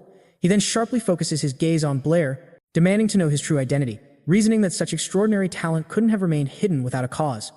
His suspicions deepen as he presses further, inquiring about Blair's ultimate purpose, which startles the others. Yet, Blair simply brushes these questions aside, explaining that it was Senior Fide who initiated the query, and that he merely had a passing thought that he believed could help. He claims he was only assisting with the answer, adding that his inquiry about the number stemmed from simple curiosity and reminding him that the Viscount had already assured them that the number could be found. After a moment of deep contemplation, Calvin decides to accept Blair's explanation, and then assures him that the Mathematical Society always aligns itself with the truth. Just as Blair begins to feel a wave of relief, thinking he has successfully evaded the interrogation, the Vice President issues a grave warning. He ominously advises Blair that he should be extremely careful of the Howards, remarking that they are incredibly troublesome to deal with. The scene then shifts, revealing the Viscount seated calmly on a sofa, while Fide shivers on the floor, having apparently just been subjected to a brutal beating. He desperately struggles to catch his breath as his bruised body trembles. A menacing figure steps forward to inform the Viscount that all preparations are complete and that they can execute the plan at a moment's notice. The Viscount commands the man to wait until Blair has left the manor, then to ensure his demise looks like an unfortunate accident, just as they have done in the past. The menacing man bows and accepts the order, but suddenly, a voice calls out to the Viscount, calling him father and stating that he is planning to take another life. Behind them stands a mysterious man, previously unnoticed, dressed entirely in white. The Viscount whirls around and his eyes widen in recognition. The man is his son, Abel. He immediately questions how he could possibly still be alive after all this time, but Abel offers no response. The assassin chimes in, insisting that it's impossible for Abel to be alive, as he personally confirmed his demise. Abel, however, completely ignores him and speaks directly to the Viscount, saying it's perfectly normal that he didn't expect him to still be living, since he is well aware that his own father gave the original order, just as he is doing this very moment. The Viscount erupts in fury, accusing Abel of conspiring with Blair, but Abel merely criticizes his father for being so cruel to his own flesh and blood, a trait that remains unchanged. In response, his father produces a flintlock pistol and threatens to shoot him unless he reveals his true objective. As Phi begins to stir and regain consciousness, Abel finally speaks, remarking that the Viscount always asks too, so overwhelmed with questions he doesn't know where to begin. Rising to his feet, he announces that he will clarify the situation concerning the young man named Blake, who he claims has absolutely no connection to him, but admits the boy provided the perfect opportunity for him to finally return to the family. However, he reveals his true reason for returning: to completely revolutionize the Howard family from its very foundations. The Viscount is baffled by this ambition and questions if he truly intends to change the family. Abel confirms his resolve and then poses a question of his own, asking what the family's current cornerstones are. His father proudly states that it is honor, a claim his son immediately and sternly refutes, declaring that his words are nothing more than a facade. Visibly irritated, the Viscount demands to know why. Abel explains that it's because the Viscount was already aware that the Seven Bridges mystery had no solution, and that the number, Blair stated, could not be expressed using real numbers. He continues, accusing the Viscount of concealing this truth simply to preserve the family's so-called honor and the reputation of the number school. But it didn't stop there. He also eliminated anyone who dared to expose the truth, using various methods to silence them. A list of victims that included Abel, his very own son. At this accusation, Viscount Howard finally snaps, ordering him to be silent and vowing that he will eliminate him once more for the family's sake. Unfazed, Abel counters his father, reminding him of his own words, that the truth always surfaces eventually, an event that would lead to the Howard family's complete ruin. And today, the boy named Blair did precisely that, shattering their carefully constructed illusion in front of the entire mathematics community. He then challenges his father, asking if he can possibly silence everyone who now knows the truth. In a swift motion, Abel seizes the Viscount's gun and presses it against his own heart, taunting his father that if the truth can no longer be hidden, then by tomorrow, everyone will know their secrets and the family will be utterly destroyed. The Viscount's hand trembles, unnerved by Abel's relentless psychological assault. Finally, he relinquishes his grip on the gun in defeat, allowing his son to take it. A desperate Viscount Howard then asks Abel what must be done to avert such a disastrous future. His son's answer is simple and direct. He will replace him as the patriarch and remake the entire Howard family to ensure its survival. He menacingly informs his father that he is the only one who can save the entire family. Stunned into silence by this bold declaration, the Viscount breaks out in a cold sweat as his son whispers the details of his plan. A few days pass, and over at Brittany's residence, Blair is roused from his sleep by an incredibly loud alarm clock next to his bed. He takes a moment to appreciate the simple luxury of sleeping in a comfortable, clean bed, a stark contrast to the musty utility room where he used to reside. Still half asleep, Blair stumbles out of his room and makes his way to greet Brittany with a good morning, but something in her room catches his eye. A massive pile of papers is stacked neatly on her desk. He is stunned by the sheer volume of her work and quickly realizes that Brittany must have stayed up all night, desperately trying to calculate that elusive number. Ever since the mathematics exchange meeting, serious questions have been raised about the Howard family's credibility, all thanks to the truth he exposed about the Seven Bridges mystery.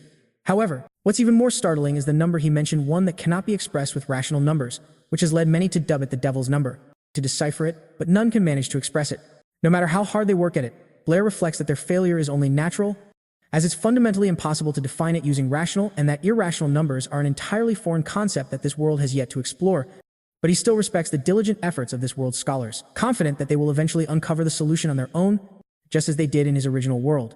As he gazes into the distance, a dove takes flight, symbolizing the start of a new chapter in his life. Blair then glances at the papers on his desk and something immediately catches his eye. It's a newspaper article reporting that the Howard family has changed its patriarch, and the new head has also announced his intention to dissolve the number school. Blair muses that abandoning the school is undoubtedly the wisest move for the Howard family, wondering what could have possibly prompted such a sudden and decisive change within their ranks. As he pictures what the new patriarch might look like, Brittany approaches from behind, clad in very little. She wishes Blair a good morning as she rubs her eyes, still appearing to be half asleep. He returns her greeting, his gaze momentarily captivated by her alluring figure. Unaware of her state of undress, she playfully scolds Blair for not waking her as she had asked, reminding him of her request from the previous night. He simply claims he forgot, all while desperately trying to avert his eyes from her.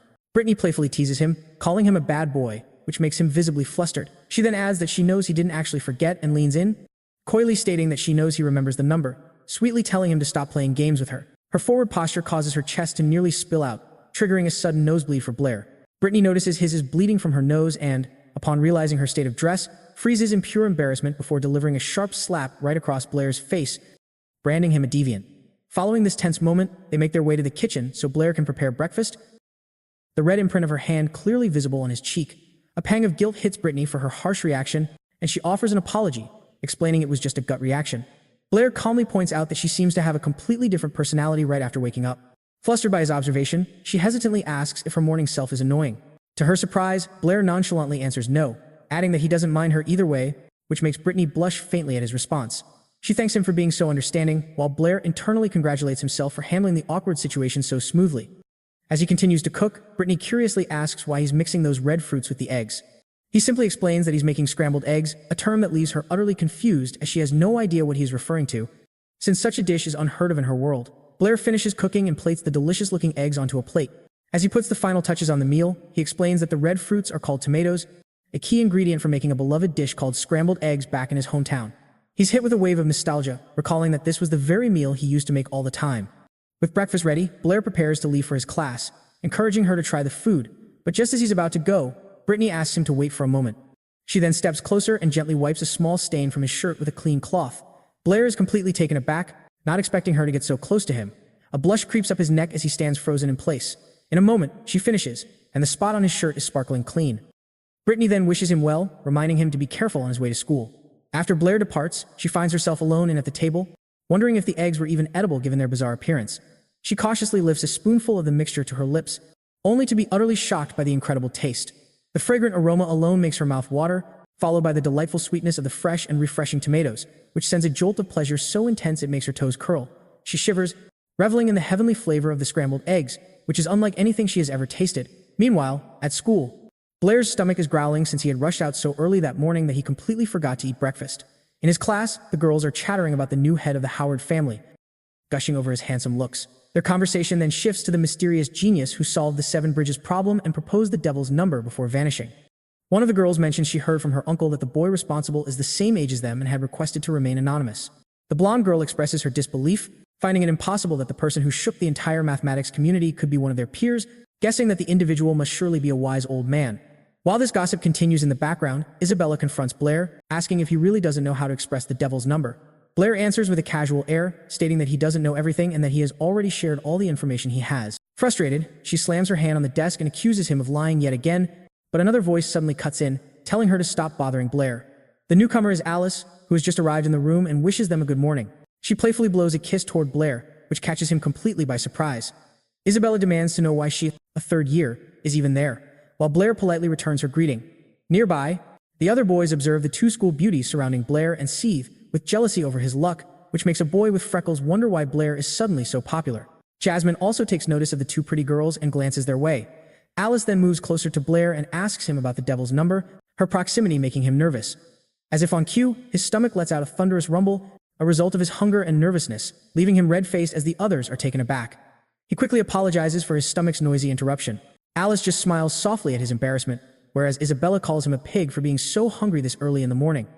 Alice then produces a delicious-looking piece of bread and offers it to Blair. She claims that she accidentally brought an extra lunch and asks for his help to finish it. Blair's mouth instantly begins to water at the sight of the food before him. Giving in to his hunger, he decides to accept it, thanking Alice and calling her a truly good friend. However, Isabella promptly yanks his cheek, stopping him from taking a bite and scolding him for accepting food from strangers. Blair argues that he tried to refuse, but the bread looked far too delicious to resist. This excuse only infuriates her more, and she declares that he should have asked her for food first. He retorts that she would have just called him a pig again if he had asked, to which Isabella shouts back that she doesn't care. Alice smoothly interrupts their squabble, stating that it is only right for her to assist a once-in-a-lifetime genius like him. Isabella is visibly annoyed by this comment and competitively pulls out an extra piece of bread she also happened to have, insisting that he should give back the bread he received from Alice. Blair is left utterly confused by Isabella's sudden and competitive kindness. He playfully chides her for meddling in his decision, reminding her that their relationship doesn't exactly call for such jealousy. Isabella's irritation only intensifies at his remark, and she sharply informs Blair that he is going to make a choice. He must choose between her bread and Alice's bread, and he is only allowed to pick one. Alice, however, gently comforts him, saying that it's perfectly fine to choose whatever he truly likes, even if it isn't hers. The tension in the air thickens as the two girls have a stare-down, leaving Blair unable to have a peaceful meal, while they continue to antagonize each other. Struggling to find a resolution, Blair finally decides on a course of action. He chooses to accept Isabella's bread, taking it from her outstretched hand. She immediately flaunts her victory, celebrating that her bread is clearly superior to Alice's, which visibly annoys Alice, but Blair suddenly shoves both pieces of bread into his mouth, attempting to swallow them at the same time. He begins to sweat bullets, nearly choking in the process. After a tense struggle, the massive wad of bread finally starts to go down his throat. It successfully reaches his stomach. Having eaten both, he compliments the two girls on their delicious bread, with tears of effort streaming down his face. His classmates, who witnessed the entire bizarre scene, are now beginning to worry about his sanity after the stunt he just pulled. Isabella becomes completely overjoyed, assuming he wolfed down her bread simply because it was irresistibly delicious. On the other hand, Alice gently wipes a crumb from the corner of Blair's mouth and places it into her own, all while giving him a very suggestive look. As she licks the crumb from her finger, she lightly scolds Blair for being so careless. Isabella is now completely engulfed by the flames of her own fury, watching Alice so openly flirt with Blair. Suddenly, the class bell rings, and Alice realizes that it's time for their lesson to begin. She then bids a sweet goodbye to Blair, who returns the farewell with a rather lecherous grin on his face. Isabella catches his perverted expression and points a menacing finger at him, declaring that she will be waiting for him after class, to which he has no other choice but to agree. Isabella then storms out of the room, slamming the door behind her in a rage. Blair is now immensely relieved that the two girls have finally left, and he lets out a deep sigh of relief. Abruptly, a large hand pinches his cheek while calling his name. It was Toby, who immediately questions when he got to know Alice. Blair explains that he met her just the other night, which makes Toby look incredibly surprised. Hearing they met at night immediately sends Toby's imagination running wild. Blair quickly clears up the misunderstanding, telling him they met at an academic conference for the math association that Miss Brittany had taken him to. Toby recalls seeing news about that very conference and asks if it was the one where the legendary devil's number was uncovered, but Blair quickly interrupts him to tell him that Miss Brittany has arrived. During class, he once again solves the problems on the board with incredible ease. Miss Brittany then tells the class that it's time for them to discuss the question on the blackboard within their respective groups. As they move, she whispers to Blair and discreetly hands him a piece of bread, prompting him to ask what it's for. She explains that it's for his breakfast, since she noticed he didn't eat anything in the morning. He starts sweating nervously at the very thought of eating more bread after the ordeal from earlier. Blair then makes his way to his group to start the discussion. Toby immediately asks why he has bread again after spotting it in his hands. He sidesteps the question and tries to start the discussion, but a girl in his group abruptly slams her hands on the desk. The pink-haired girl who made the noise then demands that Blair tell her who the mysterious man at the conference was, explaining that she heard from Toby that he had been there that day. Blair glances over at Toby, who is now pointedly avoiding his gaze. He attempts to dodge her question, claiming he only caught a glimpse of the individual, prompting the pink-haired girl to press him further. She demands to know what sort of seeing him even means. As this unfolds, Jasmine appears lost in thought. Blair quickly explains that he had stepped away right when the enigmatic figure made his move. By the time he returned, the entire venue was in chaos, and the man was nowhere to be found. Unconvinced, the girl questions why he would leave during such a crucial moment. Blair offers a rather embarrassing excuse, admitting he had a sudden bout of diarrhea from overeating, which immediately silences the entire group. Toby, casually picking his nose, remarks that he can't believe Blair squandered such a golden opportunity. The girl quickly scolds Toby, reminding him that it's an achievement in itself that Blair was even qualified to attend, as the event is exclusively for the wealthy and nobility. Changing the subject, she asks Blair if he could come to her home to tutor her in math, insisting she still has many questions. She adds that if he gets tired, he's more than welcome to rest in their sprawling manor. Toby eyes her skeptically, questioning if her intentions are purely about learning mathematics, which instantly makes her furious. She defensively insists that she's just a dedicated student. Throughout this exchange, Jasmine watches them with an increasingly irritated expression. Time marches on, and the school bells finally chime, signaling the end of classes. Blair lets out a sigh of relief, having successfully dodged Isabella, and decides to use the free time to practice his magic. Out of nowhere, a voice calls out to him, asking since when he became so dedicated to magical training. Wondering who it could be, he spots a cloaked figure standing before him. In a flash, the person lunges forward, pressing a sharp object against his throat. With the blade at his neck, he calmly asks who his assailant is. The figure before him is a blue-haired woman, her face obscured by the shadows of her hood. This mysterious person is none other than Jasmine, who warns him not to move an inch, claiming the dagger she holds is incredibly sharp. Blair asks what could possibly possess her to do something so drastic, but she cuts him off before he can finish. She declares that the real Blair could never have solved the Seven Bridges problem or proposed the devil's number, demanding to know how his mathematical and magical abilities have suddenly skyrocketed. Jasmine's voice rises as she accuses him of being an imposter, someone who has stolen Blair's identity, because he possesses talent the original never had. Breaking his silence, Blair calmly tells her she has so many questions that he hardly knows where to begin. Deciding it's best not to mention his transmigration from another world, he simply reintroduces himself. In response, Jasmine suddenly grabs and yanks his cheeks, wrongly assuming he's wearing some kind of magical disguise. She confidently states that her special technique will expose any illusion, no matter how perfect. However, She's left dumbfounded when his face remains completely unchanged after her attempt, leaving him with nothing more than sore cheeks. In retaliation for the assault, Blair swiftly kicks her foot. The unexpected move causes her to lose her balance and stumble backward. A wave of panic washes over her as she realizes she's about to hit the ground, and she instinctively shuts her eyes, bracing for impact. To her surprise, the fall never comes. She opens her eyes to find she has stopped mid-air because Blair managed to catch her just in the nick of time. A faint blush creeps onto her cheeks as she notices the close proximity between them. Blair, however, remains completely unfazed, his expression neutral.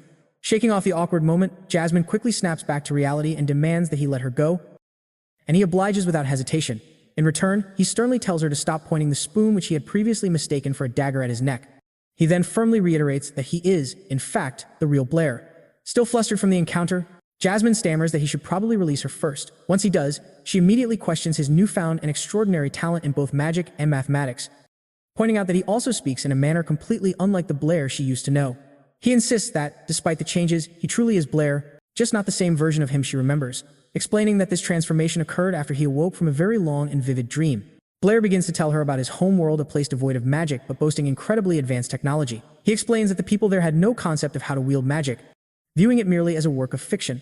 In its place, science and technology flourished to an unimaginable degree, advancing to a point where it surpassed even the capabilities of magic, allowing people to use technological marvels to accomplish feats impossible for mages.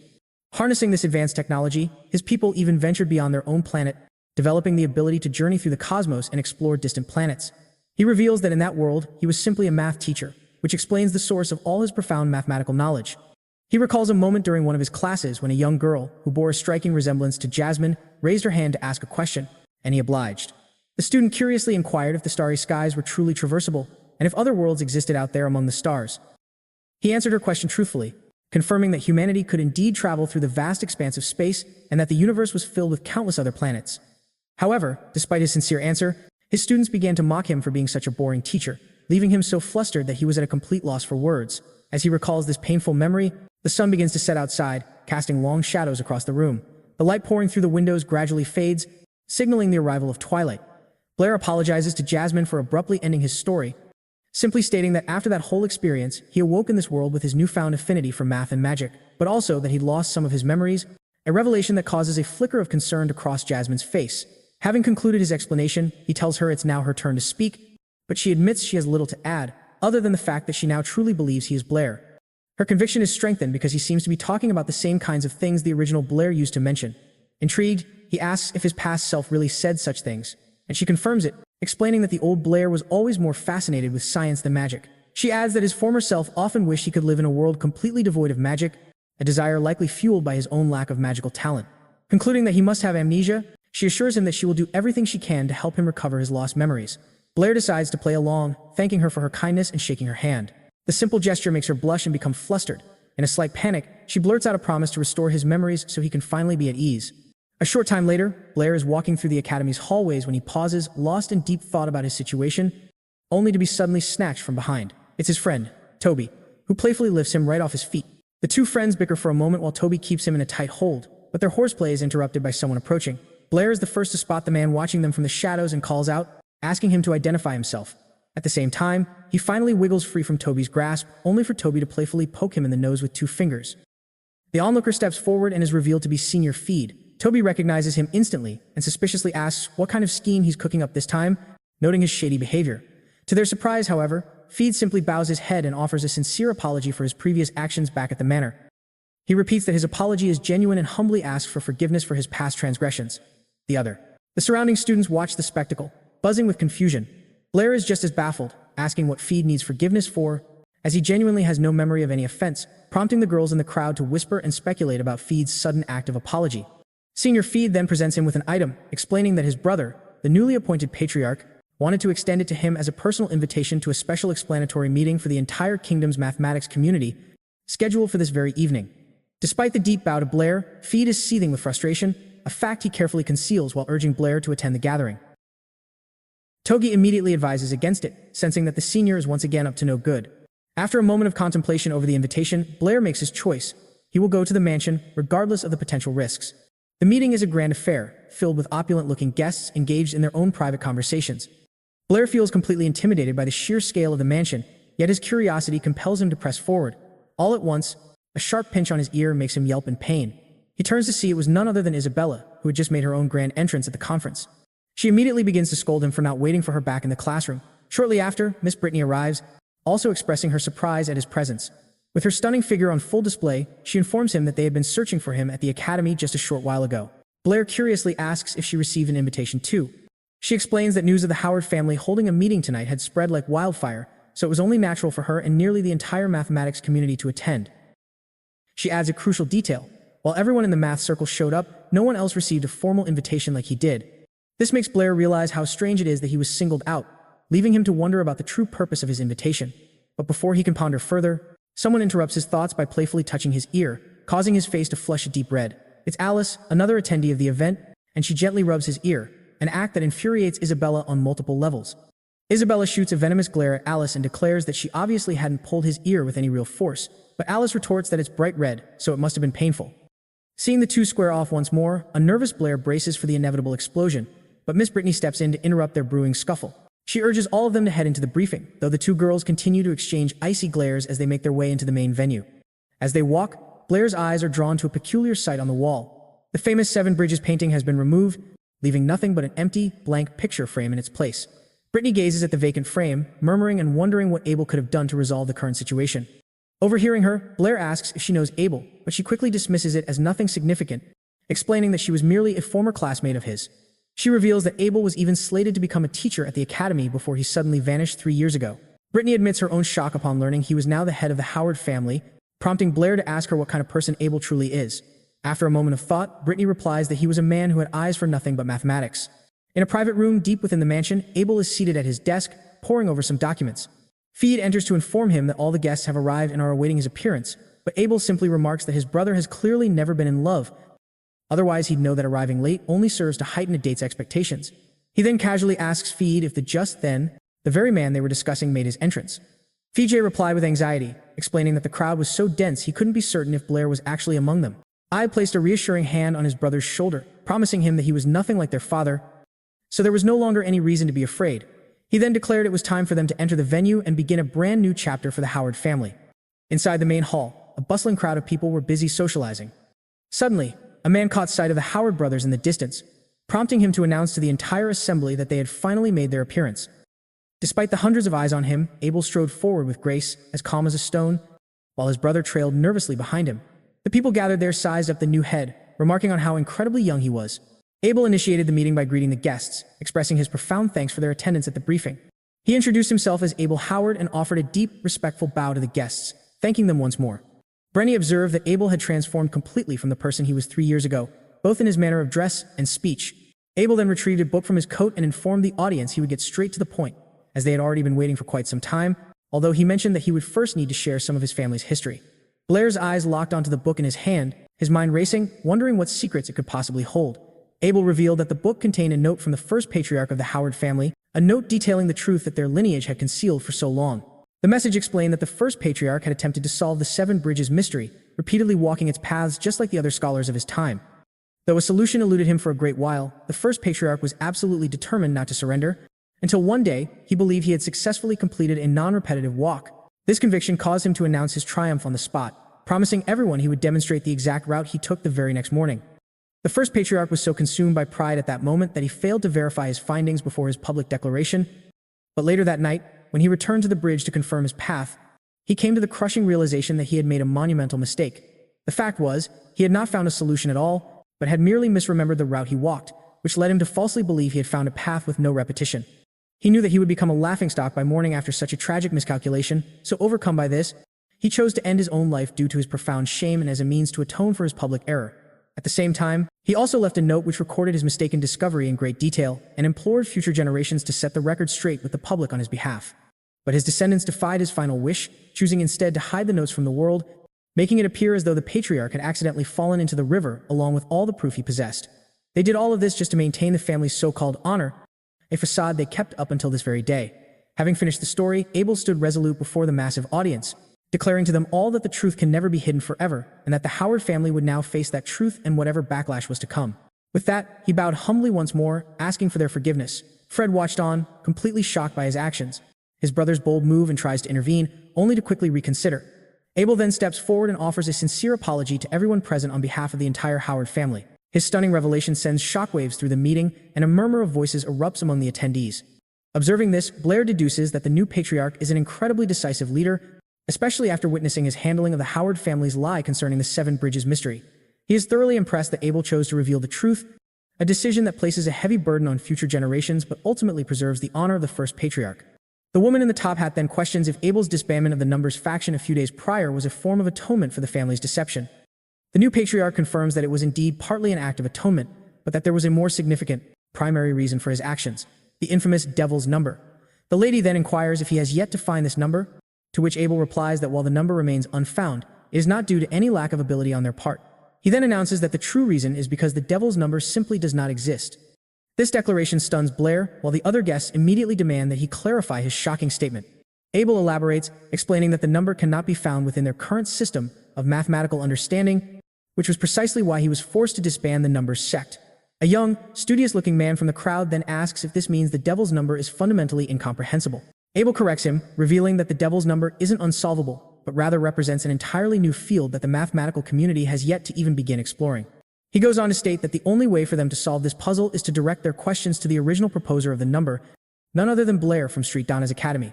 At this revelation, the crowd erupts into a buzz of conversation, questioning who this Blair person truly is.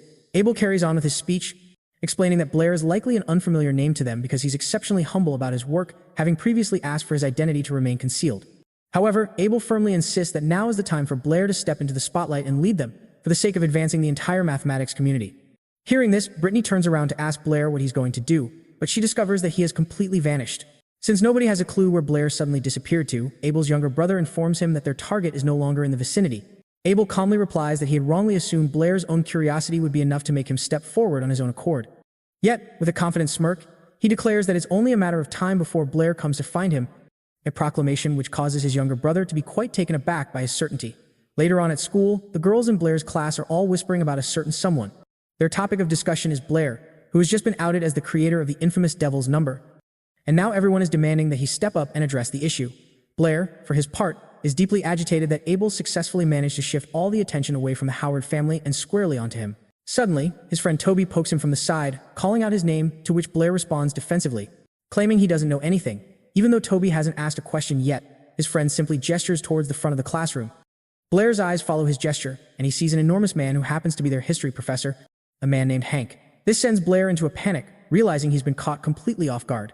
Professor Hank says he's aware that Blair is a prodigy in mathematics, but then pointedly asks if he has a personal problem with him, considering he fails his history tests every single time without exception. Blair quickly makes an excuse, claiming his memory on the subject is still hazy and he can't quite recall it. Unimpressed, Hank slams his palm down on the desk, startling the young genius. The teacher then begins to scold him, shouting that even if he's famous, he must still focus on his studies.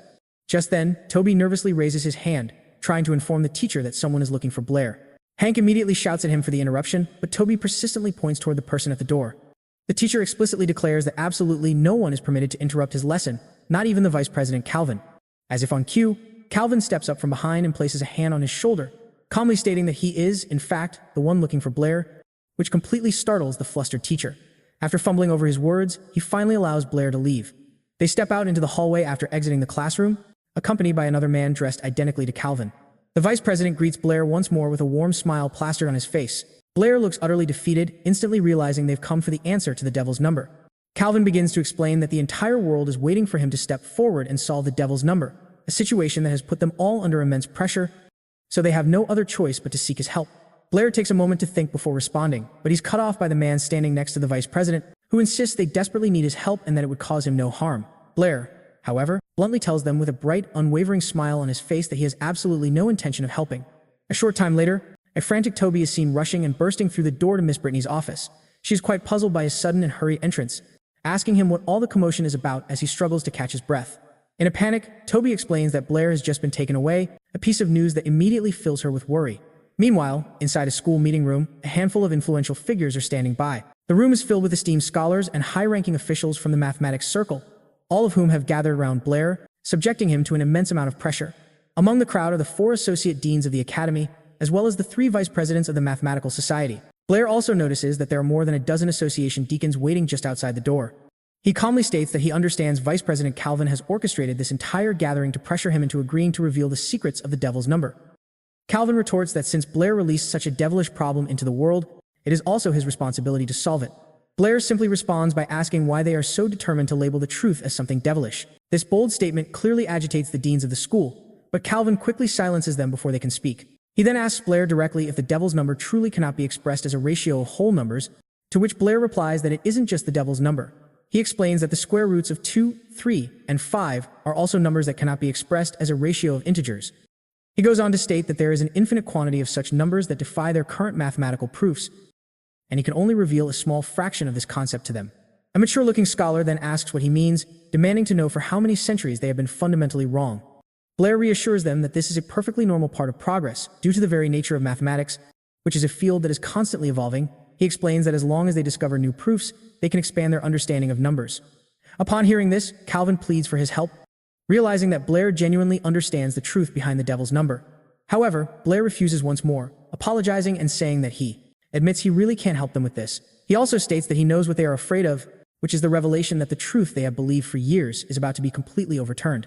Blair tells them that this fear is normal, informing them that in his own homeland, generations of people have also challenged such problems in their pursuit of truth and knowledge. He explains that it's precisely because of that fear of the unknown that they should strive to understand it and embrace the truth, which is what their ancestors have done for so long. Blair tells them he believes the mathematics community will be able to face their fear and find the courage to overcome this challenge. After all, the hymn of man is the hymn of courage. The vice president is visibly impressed by his words and seems quite taken aback. They then suddenly bow their heads to him, which seemingly startles Blair. Calvin admits that he is absolutely right and apologizes for their brash behavior. He then thanks him for his guidance this day and says that the mathematics community will forever remember his contribution. Blair tries to assure them that it's all right, but the door is suddenly blasted into the room. A scholar is struck by the flying door and stumbles to the ground, and it also collides with a chair on its way. They all look to see what caused the door to fly in with such force. It is Brittany, who appears to be enraged as an immense amount of magic power radiates from her. She also readies 2 whirlwinds in her hands as she stands menacingly in the doorway. Brittany terrifyingly demands to know what they did to Blair, as she looks ready to unleash her power at any moment. Blair raises his hands to get her attention. He then tells her that he is right there while her murderous glare is fixed on the scholars across the room. Blair embarrassingly informs her that they only wanted to have a conversation with him. Brittany becomes flustered upon realizing her mistake and profusely apologizes to the deans. Calvin tells her that he understands, since Blair is her cherished disciple, and admits that it was also partly their fault for so suddenly taking him away. She struggles for a response and just stands there awkwardly. After the whole commotion at the meeting room, they walk through the hallway as they prepare to head home. She tells Blair that she acted impulsively and rushed over after hearing from Toby that he was taken because she thought he was going to be harmed. He assures her that he can handle himself. Besides, in front of so many students at the academy, no one would dare try anything. Brittany tells him that she has a question she has been meaning to ask. Blair asks what it is she's wondering about. She continues and begins to ask him why he would introduce the devil's number just to create such chaos within the mathematics community. Blair tries to play dumb, saying that he was only following the tradition of mathematics by posing a question. He claims he never expected the question he asked would lead to the discovery of the devil's number, but his answer didn't seem to satisfy Brittany's curiosity. She then asks another question about whether he likes Isabella, all while looking away in embarrassment. Blair is completely confused by her question and doesn't know what to say. Miss Brittany mistakenly imagines that he got jealous when Fee was hitting on Isabella, so he confronted him with that question as revenge. Brittany even grabs both of his shoulders. She then tells him that she won't tell anyone about his crush and that she fully supports him, which makes Blair sweat nervously as he tries to clear up the huge misunderstanding, but she dashes off to her office before he can. He could even get a word out.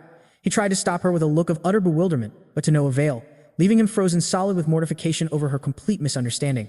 Later that evening, back at their home, Blair was in the kitchen preparing yet another dish from his homeland, musing that Britt's imagination was running wild and resolving to clear things up with her later. His train of thought was cut short when Isabella made an unexpected appearance, asking what he was cooking and leaving him puzzled by her sudden presence.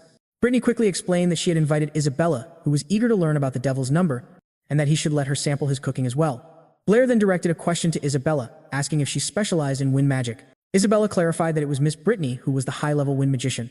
Blair then mentioned his plan to build a refrigerator, but he would need the assistance of a senior water magician to do so. Hearing the unfamiliar name, Brittany asked what exactly a refrigerator was. Blair explained it was an icebox designed specifically to preserve ingredients. Isabella also leaned in to look at the illustration he'd drawn. They were met with a comically crude blueprint, which made Isabella let out a small chuckle that quickly erupted into full-blown laughter. She openly ridiculed his drawing, prompting an irritated Blair to snatch the blueprint right out of her hand. Meanwhile, Brittany, who had been concentrating intently, called out to Blair and asked if the structure she had just manifested with her powers was similar to his concept for the refrigerator. As she cast the spell, her eyes radiated a distinct purple glow. Blair, completely astonished, confirmed that it was precisely what he had envisioned and eagerly asked how she had accomplished it. She revealed that she was also proficient in water magic, which made crafting ice structures a relatively simple task for her.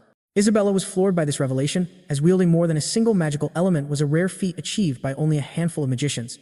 This prompted Blair to ask why someone with her exceptional talent would choose to remain at Street Donis. A shadow passed over her expression at his question, and her gaze drifted toward the cooking pan. She deftly deflected his inquiry by announcing that the food was ready. Her diversion worked perfectly, as he immediately rushed to turn off the heat. Soon, they were all seated at the table, which was laden with the delicious food Blair had made. Isabella remarked that the food looked strange despite its wonderful aroma, to which Brittany admitted she had initially thought the very same thing. But, she added, she soon discovered it was incredibly delicious. Blair explained the dishes were from his hometown, so it was natural that Isabella had never tried them before, especially since this was her first time being invited. Isabella tried to hide her curiosity, stubbornly declaring that she wouldn't eat his food even if she were to starve to death, but her resolve quickly crumbled. She soon joined in, licking her lips and savoring the flavorful meal. Afterwards, Isabella sat in a contented daze, completely won over by the delicious food. Blair couldn't resist teasing her, reminding her of her vow to not touch his food even if she was starving. In response, she grabbed his ear and began scolding him for making such irresistibly good dishes as he yelped in pain. Brittany laughed heartily at the lively scene unfolding before her. When Blair asked what was so funny, she replied, saying that she genuinely believed the two of them were a perfect match. Her words instantly caused both Blair and Isabella to freeze in place. Isabella turned away sharply, stating that she would never be compatible with a degenerate like him. Not to be outdone, Blair also turned away, retorting that he wouldn't be a match for such an arrogant girl either. Brittany then changed the subject, announcing that Isabella would soon be promoted to a junior magician. Brittany asks Isabella what department she plans to specialize in for the future. Isabella declares that she wants to master wind magic, just like her role model, Miss Brittany. Brittany explains that while wind magic is formidable in its later stages, before becoming a high-level practitioner, a wind user lacks significant combat power. She advises Isabella that as a young woman, being able to protect herself is paramount, suggesting she consider the earth element, which boasts the strongest defense among the four. But Isabella just complains, whining that the earth magic robes are far too ugly for her. In his mind, Blair can't help but make fun of her shallow reasoning. As if reading his thoughts, she suddenly yanks his ear again. Blair shouts, asking why she's grabbing him when he hadn't even uttered a word, to which she retorts that she could tell he was mocking her internally. Brittany then turns the question to him, asking which department he plans to specialize in. He considers it for a moment before calmly answering that he wants to choose every single department. Isabella erupts in laughter, mocking him for a dream so grand that even Miss Brittany couldn't possibly achieve it. However, Brittany notices something profound in his statement. She says that Blair's words might not be just an empty dream. Isabella protests, asking why she's taking his nonsense so seriously. Brittany explains that the magical elements swirling around him feel strange, radiating an unusually dense energy. She theorizes that he might actually possess an affinity for all four elements at once. Shaking her head, Brittany decides they should put that incredible thought aside for now. She announces that as payment for his help with math, she will personally guide his magic training. The two students are ecstatic at her words, though Brittany adds a crucial warning. To be a truly great magician, they cannot rely on magic alone. Because while the gods granted them the ability to use magic, the spells require gestures and chants, which can leave a mage with no opening to cast in a real fight. To overcome this weakness, they must also train in martial arts to handle situations where there's no time to cast a spell. She demonstrates her point with a bit of magic, cleaning the dishes in an instant, which impresses Blair with its sheer convenience. Brittany then informs them that in many cases, raw fighting ability is more valuable than magic, so she will teach them combat before they even start magic lessons. Blair is shocked to learn that his magic teacher is also a martial artist. Isabella proudly states that she learned martial arts at home and asks if she and Blair can spar first, so he can get a direct feel for combat. Brittany agrees but firmly reminds her not to hurt Blair. Isabella smirks, promising to show him mercy, while secretly thinking she could never lose to him in a physical fight. Seeing her stretch and prepare, Blair starts to feel a bit nervous. After changing, they make their way to a training room. Once there, Isabella taunts him, telling him not to cry, before swiftly lunging forward to attack him, but Blair remains unnervingly calm. She closes the distance and throws a powerful punch, but he dodges her strike with practiced ease. Late into the night, the two continue their intense spar, moving like blurs across the training room floor. In a decisive moment, Blair grabs both of her wrists, completely shattering her balance. In one fluid movement, he pins her to the ground, rendering her helpless. She's left in a rather awkward position. And with a red face, she calls him a degenerate and orders him to let go. He coolly tells her that for him to release her, she still has to concede defeat, but she responds by suddenly launching a kick straight for his face, though the desperate sneak attack falls short. Pleased with his successful evasion, Blair immediately retaliates with a swift gust of wind magic, causing her to lose her footing entirely. She tumbles towards the ground, letting out a panicked scream at her impending doom, but surprisingly, the impact never comes, as Blair manages to catch her in the nick of time, his hands finding purchase on her hips. Brittany cuts their intimate moment short, her curiosity piqued, asking Blair where he learned such impressive martial arts. Still supporting Isabella, he explains that he never studied it formally but had a keen interest in fighting, and so he practiced sanda for a while back in his hometown.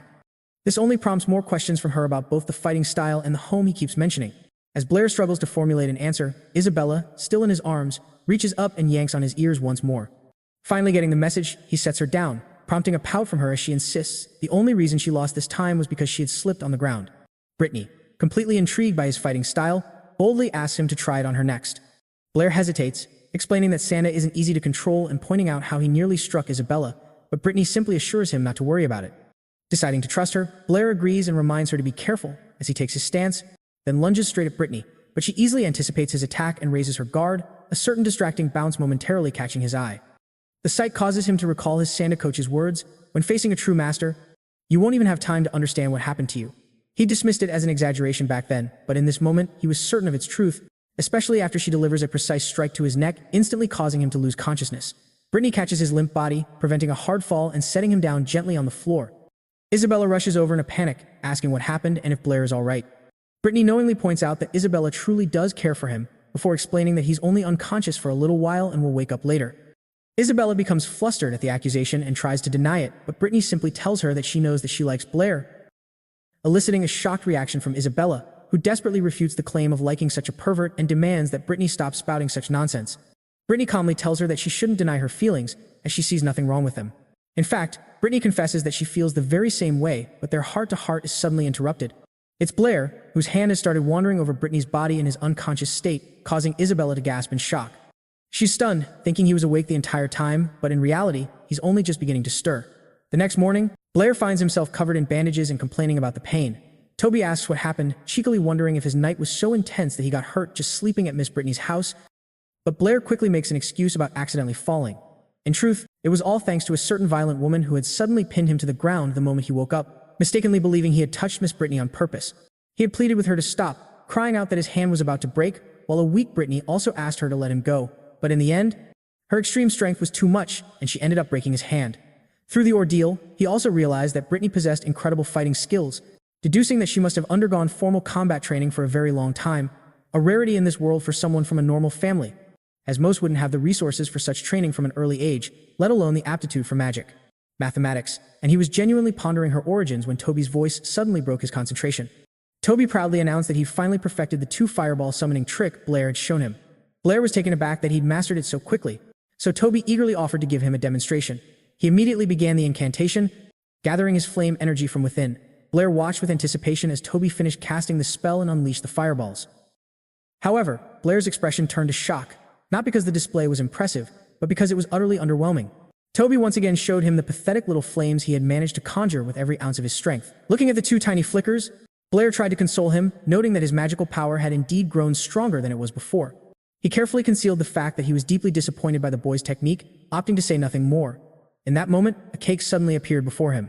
It was a gift from Alice, who explained she'd heard he was injured and brought a cake for his recovery. She correctly guessed that he hadn't brought lunch that day, which was another reason for her kind gesture. Alice then promptly shooed Toby away, insisting he must have eaten already. Toby took the hint, telling Blair to enjoy his meal before departing. Blair, though enticed by the food, tried to refuse, explaining that he felt indebted to her for always sharing her delicious meals. Alice simply asked if the cake was tasty, to which Blair replied that her baking was the absolute best, before asking if she had eaten lunch yet. Alice, however, ignored his question and posed one of her own, which Blair agreed to answer. She asked if he liked Isabella, a question so shocking it made him spit out his mouthful of cake. He demanded to know why she would suddenly ask such a thing. Alice suspected that someone else had already posed the same question to him. She then waited eagerly for his answer, but Blair calmly answered her while wiping his face, stating that his only desire right now was to study magic. Alice remarked that it was such a heartless answer, but then added that it was fine, which only served to confuse Blair even more about her intentions. She didn't elaborate, but instead leaned in and gave him a quick kiss on the cheek. He was left flustered by her action, questioning what she was trying to do, but she simply replied that she would come to visit him again soon. Unbeknownst to them, his classmates had witnessed the entire scene, and they were already labeling him a senior charmer for managing to captivate both Alice and Isabella. The following day, Blair headed to the library outside the academy, his thoughts still tangled up in what Alice had said, but he forced himself to set it aside. Instead, he focused on the books available on his current floor, realizing he had already read most of them. He stretched his arms after hours of reading through the library's collection and finally decided that it was time to advance to the second floor. He had heard that was where the higher-level magic tomes were kept, so he approached the main counter, where a woman with purple hair was seated. She had an unfriendly aura, completely engrossed in her book. Blair approached her and politely asked how he could gain access to the second floor of the library, handing over his identification card. She noted it was only an apprentice-level ID and informed him that he needed to be a junior magician to go to the second floor. He replied that he hadn't passed the certification yet and asked if there was any alternative. She stated that it couldn't be helped, adding that at his magic level, he wouldn't even be able to comprehend such books. Blair felt a spark of irritation ignite at her condescending words. Respond, but a familiar voice suddenly calls out his alias. It's Jasmine, offering him her assistance. The woman departs upon seeing Jasmine knows him, quickly filling her in on his situation and asking her to persuade him. Jasmine explains again that he must either become a junior magician or get a new magic certified in order to access the second floor, but she stresses that the chances of him succeeding are incredibly slim, urging him to improve his mental power to qualify as a junior magician instead. However, Blair agrees to complete the certification, stating that he's just had a breakthrough idea for improving water element magic. She warns him that if he fails the certification, the association will blacklist him, cutting off his access to all their resources, but he assures her that everything will be perfectly fine. Despite his confidence, Jasmine still looks visibly worried, yet she agrees to let him try and leads him toward the certification exam. Jasmine speaks with the two examiners who will assess Blair, and they are left in shock upon hearing that a mere magic apprentice wants to certify an improvement to water element magic. The bald man, next, declares that it must be another charlatan trying to deceive the association, arguing that countless generations have already perfected the water element. The man in blue urges her to tell Blair to reconsider, pointing out that he runs the severe risk of being blacklisted and penalized by the association. Jasmine acknowledges their concerns, but she insists that they should at least give him a chance. Reluctantly, they agree to authenticate him and tell her to let him into the room. Blair steps inside, carefully adjusting his mask to ensure it doesn't fall. He proceeds to greet the two, who don't seem to be paying him any mind, but when the bald man hears his name, a flash of recognition hits him. Blair announces that he has come to certify a water element improvement magic, one that can dramatically increase the power of the water element. The bald man glares at him and suddenly erupts, demanding to know why he's back after damaging the room last time. Remembering the previous disaster, he frantically tries to convince his colleague to move to the test room, but the man in blue is unmoved, calling his partner a coward for being scared of a simple magic apprentice. He then arrogantly orders Blair to strike him with the magic, an offer which he immediately accepts.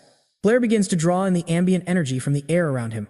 He channels it through his entire body, causing his eyes to glow like ice and flames. Afterward, he manifests two different elements in the palms of his hands.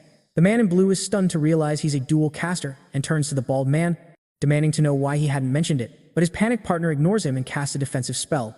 Blair then merges both ice and fire in his hands, creating a phenomenon where water and steam erupt from the ice, propelling the flames at an incredible speed. The bald man panics, desperately trying to defend himself, thinking that it's happening all over again. Blair's magic is so overwhelmingly powerful that it engulfs the room in a brilliant light as bright as the sun. Our video ends here, so to ensure you don't miss the next part, activate the notification bell, and we'll see you next time on Two's channel.